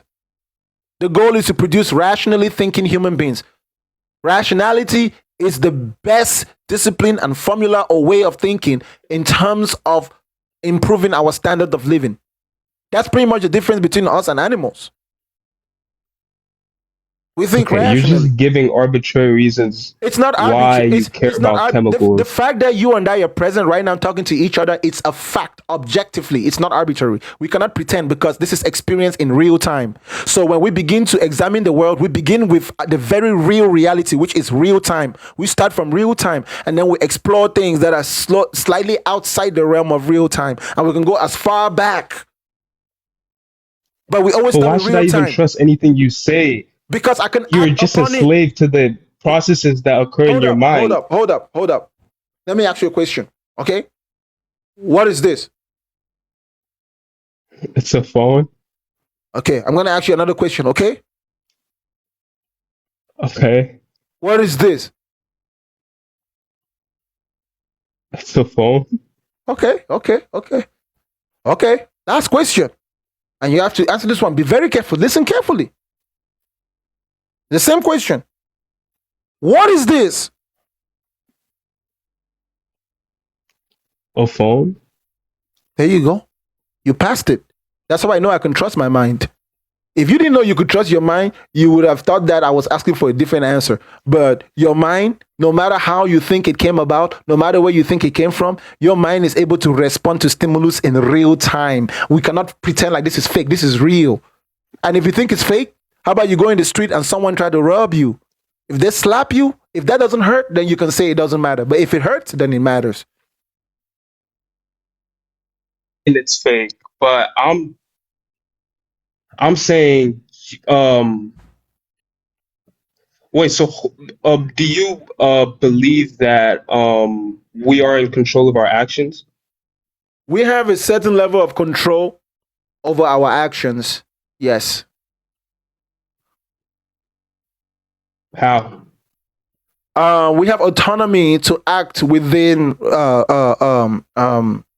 realistic option to act upon realistic options every time we have to make a choice, right? Like I can decide to get up in the morning.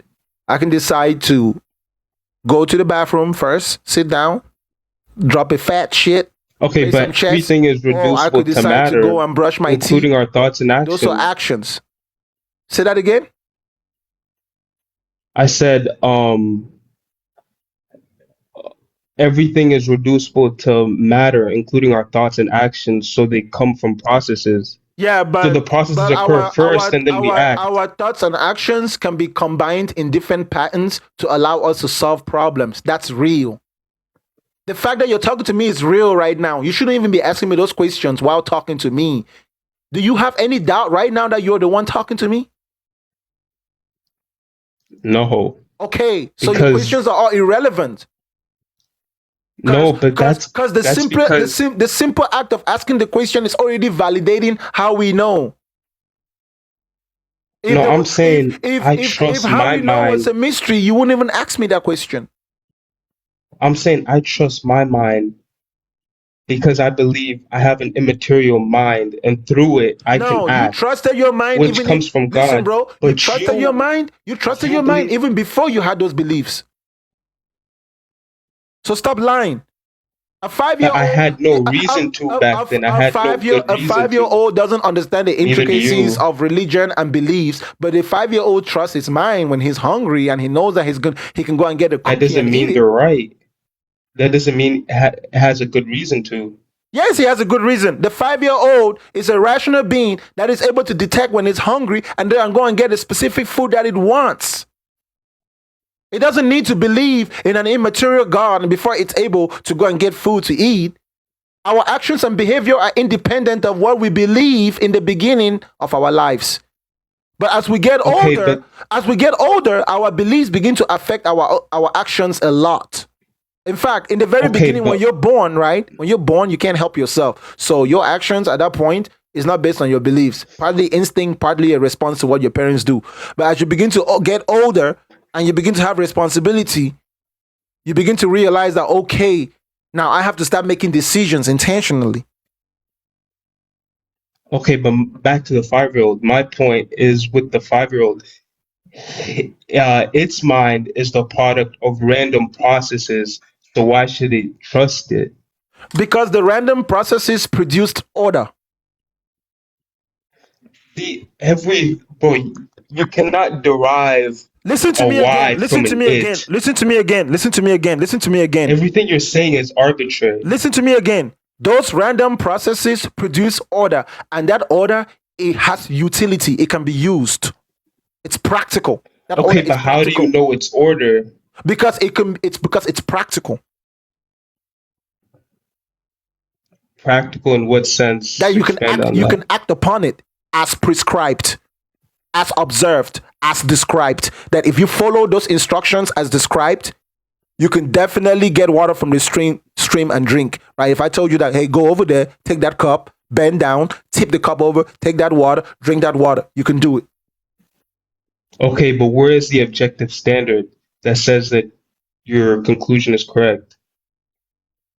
The fact that you're talking to me and there is 356 people here who can respond to stimuli in accordance with the understanding of everything we've been talking about. That's real reality. That's real data in real time. We don't need to fight with the data. That's why I said to you, in any investigation, you start from real time. Real time. Real time is the one thing we don't argue about. It's the one thing that we are sure beyond shadow of doubt. One thing we know for sure is that we're here. If you and I get up on an airplane and we don't know how we got on that plane, and then we're trying to figure out where we came from, bro, how did we get here, bro? Did we get here randomly, or did someone kidnap us and put us here? Regardless of how many questions we have, it won't change the fact that we're on that plane. Now, the first step we want to do is, where are we? Shit, in the beginning, we might not even know we're on the plane. We know we're on something. It feels like it's moving, but we can't see outside. Let's try to get a view of the outside. Oh shit, bro, we're in a plane, we're in the air. Once you know where you are, once you know what it is, then your goal at that point is not even you wondering where you came from. Your goal is, do I escape or do I stay? In fact, let me ask you a question. Let me ask you one question before I let you go. One last question. Okay. Right now, where you are, you believe in God, right? Yeah. If you stop believing in God today, what would change in your day-to-day life? A lot of things. I'd probably become a nihilist. I think that's the logical conclusion to atheism. What would change in your day-to-day life? I'd probably have no reason to wake up in the morning. You think that if a person doesn't believe in God, they don't have a reason to wake up in the morning? What would be your reason to? The fact that I need to go to fucking work to pay my bills? The fact that I need money? Why do you need to do that? Huh? Why do you need to do that? Because I am aware and conscious of the world. Listen, bro. Let me finish. Let me finish. If we have no creator, then there is no objective value to our lives. That is why we human beings determine what the value of our lives is, bro. There's no objective. Okay, but that's just an arbitrary value. It is not arbitrary because we human beings have the ability to make decisions, right? For example, America is a country because a group of humans came together and decided to make America a country. Europe, England is a country because a group of human beings. We have that ability. We have the ability to unite and to decide to have common ideas. That doesn't mean we can give each other objective value. Calm down. In the beginning, we might all have different opinions about something, but we human beings have the ability to come and decide to agree on one thing. And that's how we've built our society. You are correct. In the very beginning, everyone has their own thoughts, everyone has their own desires. But we human beings, in order to survive, and when we looked at our environment, we realized that if we have a common goal, then we need to unite under a common idea. So human beings started communicating with each other, exchanging ideas.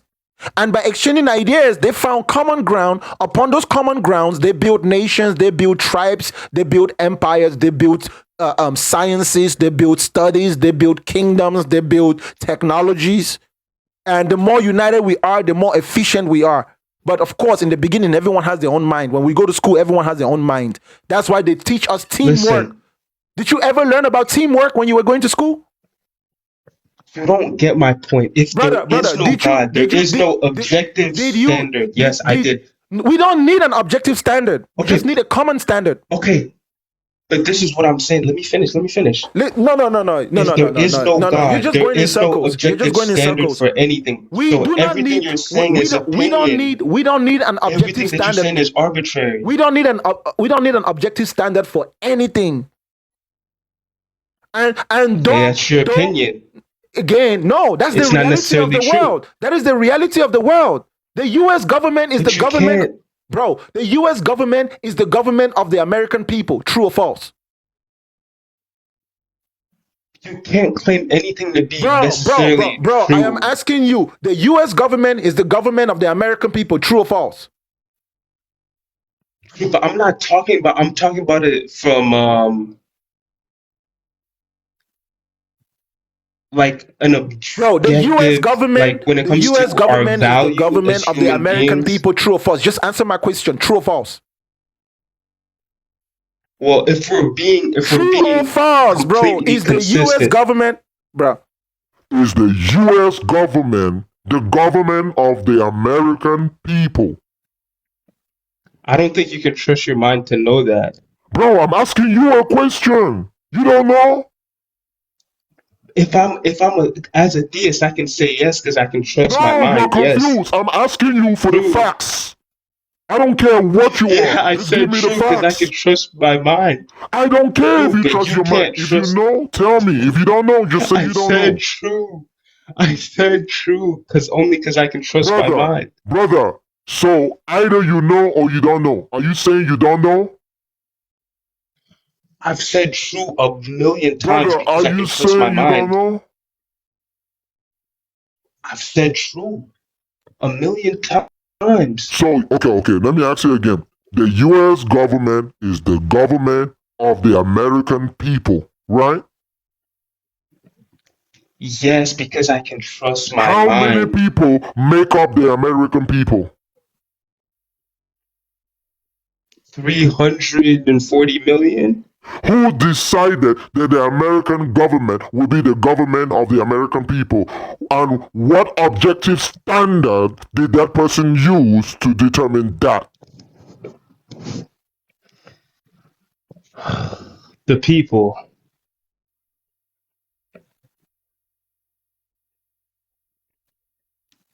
But you can't trust these things to know if they're true because So your you don't mind trust, so what you're saying is to me made is up that of you don't random trust that you are an processes. American? You can't know what truth is. So you don't trust that you are American? I'm saying I trust it because I trust in my mind because I know it comes from God. No, yes, but your statement Been proven to be wrong. Statement has been proven to be wrong. Oh my God. human beings don't need to believe in God in order to trust their minds. I'm saying yes, you do because how do you know what you're You seeing do is not the have to. external You are world? Completely wrong, and everything you're saying is not consistent with fact. Your lack of education at this point just makes it unworthy for us to continue this Okay, conversation. so how do you know what you're seeing of the external world is true? By experience, How do you know? by getting consistent results. Okay, but that conclusion that you just came to came By from a mind that experience wasn't and getting made consistent to results. discover truth. Listen, bro, by being consistent and getting results that solve problems. I know that I can trust the data I get in this world in the same way that you How do know you know that if you're you being consistent? bro, in the way that same way that you know that if you ask me that question, you expect an answer. I don't believe in God. And yet I am able to hear your answer, hear your question, and answer your question without believing in God. So my existence right here, right now, is proof that a person doesn't need to believe in God in order to trust their mind. Because you're trusting your mind because you believe in God. I'm trusting my mind, though I don't believe in God, and we're still interacting together. So you believe in God. That has nothing to do with why you trust your mind or not. And if you don't know that, you just lack education. It's not your fault. I get it. You're just uneducated. I'm not saying that, okay, you don't need to believe in God, but God is the necessary precondition Only in the for mind us. of a person who is caught up in the delusion in the first place. God is not a necessary precondition for shit, because God is an idea you adopt way after you've already been into the world. In fact, it's an idea that if you're not exposed to, you rarely ever come up with that idea. And if you do come up with that idea, it doesn't take the shape or form of anything that anyone else ever had. God is an idea being a foundation is an attempt by religious people to stretch out of the realms of faith and try to linger into the realms of logic and academics in order to defend their beliefs. But your belief is by faith. Even your book says it to you 100 times. It's not by logic. The Bible says the philosophies of this world cannot explain your religion. So your religion has no relationship with logic, with truth. The Bible says that the wisdom of this world ain't got nothing to do with your religion. The philosophies of this world have nothing to do with your religion. It says that the philosophies of men is foolishness. In your religion, you've been taught that thinking rationally and with critical thinking and logic is foolishness. So of course, you don't care about truth. Eisegeting that text. You don't even care if you trust your mind. You just care about how you feel. What? You don't even know me. How can you say that? I know you Very well. Okay. I know that you are young and confused.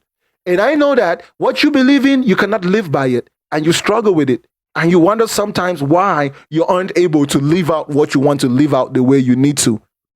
It's because what you're trying to live out is a fictitious idea. Do you believe in Jesus? Yeah. Which Jesus do you believe in?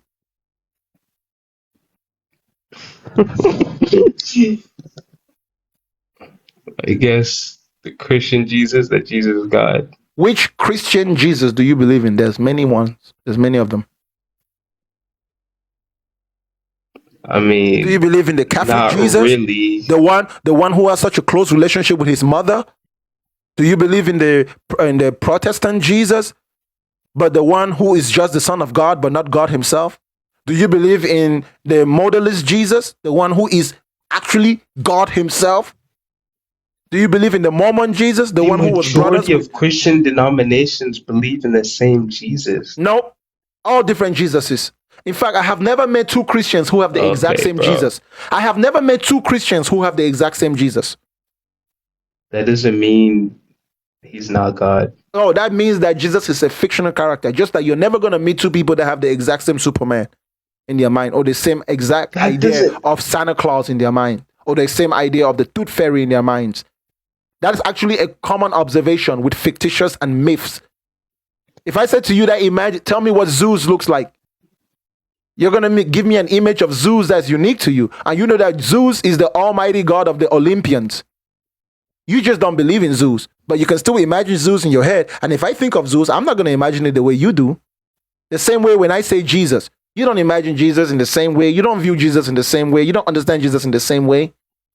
You guys not learning the same information. You go to your church, your pastor flips the Bible back and front and back in different orders and gives you a bunch of different stuff. And then the next person goes to their church, their pastor does the same thing, except he flips the Bible in a different order and comes with a different message. The whole point is the message has to be appropriate for that moment.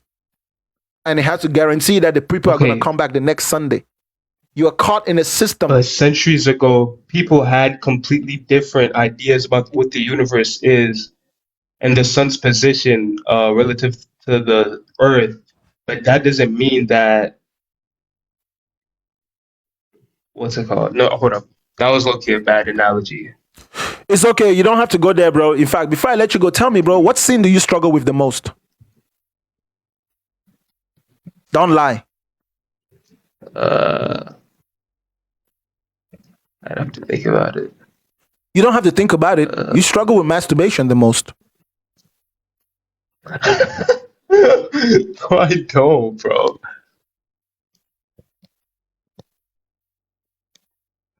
Let's see. You're going to lie right now like your God. You don't believe your God is watching you. Are you lying? I'm trying to help you out. No, I will admit.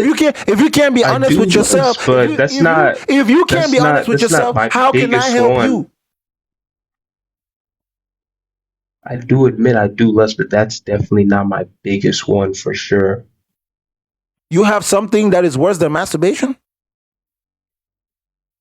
That you struggle with? Like, God damn. It depends on what context that we're talking about. All right, bro. What sin do you struggle with? I thought you mean the one that I do the most. I said, what sin do you struggle with the most?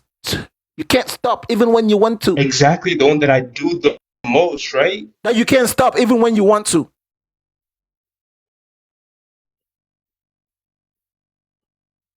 What is it? Probably lying. So you're saying that you cannot help yourself from lying? I said lying. So you struggle with lying?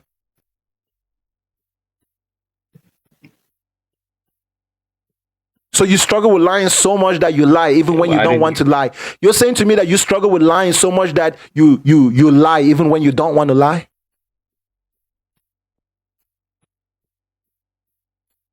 I mean, because if that's the case, then it's possible you're lying to me when you said to me that masturbation is not your biggest struggle. That will make that a possible lie. If being a liar is a struggle, then no one should ever believe anything you say. That means integrity doesn't live in your I don't head. even do that, even not even close to even every day. Brother, I say you struggle with it as in for as long as you've been masturbating, you've been trying to stop and you haven't been able to stop. The more you try to stop, the more you do it. And as a young Christian man, I already know you're not going to be able to stop.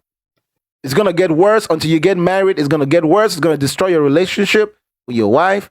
You're going to keep beating the mole while believing in Jesus and then going to church every Sunday pretending like you're righteous. But if you listen to a real man, I can tell you how to overcome it. And I'm not lying. I can tell you how to overcome it. I can tell you how to do it to the point where you don't ever have to whack the mole again, if anything. Now, I don't think that's healthy to never whack it, but if you can schedule it. You can do it once a year or twice a year. You don't have to do it every day like you do it. You won't have to have yourself on this pornographic websites all the time. Do it. I promise on everything. On everything. I do not do it every day. I promise. Yeah, that's exactly what someone who does every day would say. That's exactly what someone who does it every day would say. Thank you for confirmation. Okay, bro. Thank you for confirmation. You don't know me, bro. And by owning up to that weakness, my friend, you will find strength to overcome it. By owning up to it, you would find the strength to overcome it. Everyone in the chat is saying I'm lying. Brother, only you knows the real truth. So allow them to have their opinions. What I'm trying to say is, bro, I'm going to give you the solution to the problem without you having to believe in God. Bro, listen, I can give you the solution to the problem. I can tell you how to stop masturbating. Do you want to learn? Nah, I'm good, bro. I'd rather let Jesus teach me. Jesus has been watching you doing it the whole time. He ain't taught you anything. You think he's going to teach you suddenly by mistake? He's helped me. Jesus is enjoying watching you do it. I've gone months. Jesus is enjoying watching you do it. I've gone months without doing it. You've gone months without doing it? Yes, bro. But you've been watching corn. You've been watching corn and whacking the mole. Sometimes you can't help yourself. Even when at work, you got to go do it. I told you I knew you, bro. You don't know, but I know you, bro. I actually know you in the real world. Huh? Oh my gosh, dude. This is like complete cap. Okay, sure. Jesus, you say you're right. Jesus helped you, right? So no problem. Yeah. I wonder how a guy who's been watching you this whole time struggle is suddenly going to help you. So your religion is telling you that you shouldn't learn from me. If I actually could, bro, if I could actually teach you a discipline that would help you overcome your addiction to watching pornography. I'll give you advice. I think he's doing it now. Bro, you're not funny, bro. Okay, I guess I'm just another typical Christian. I'll hear your advice. I'll hear your advice.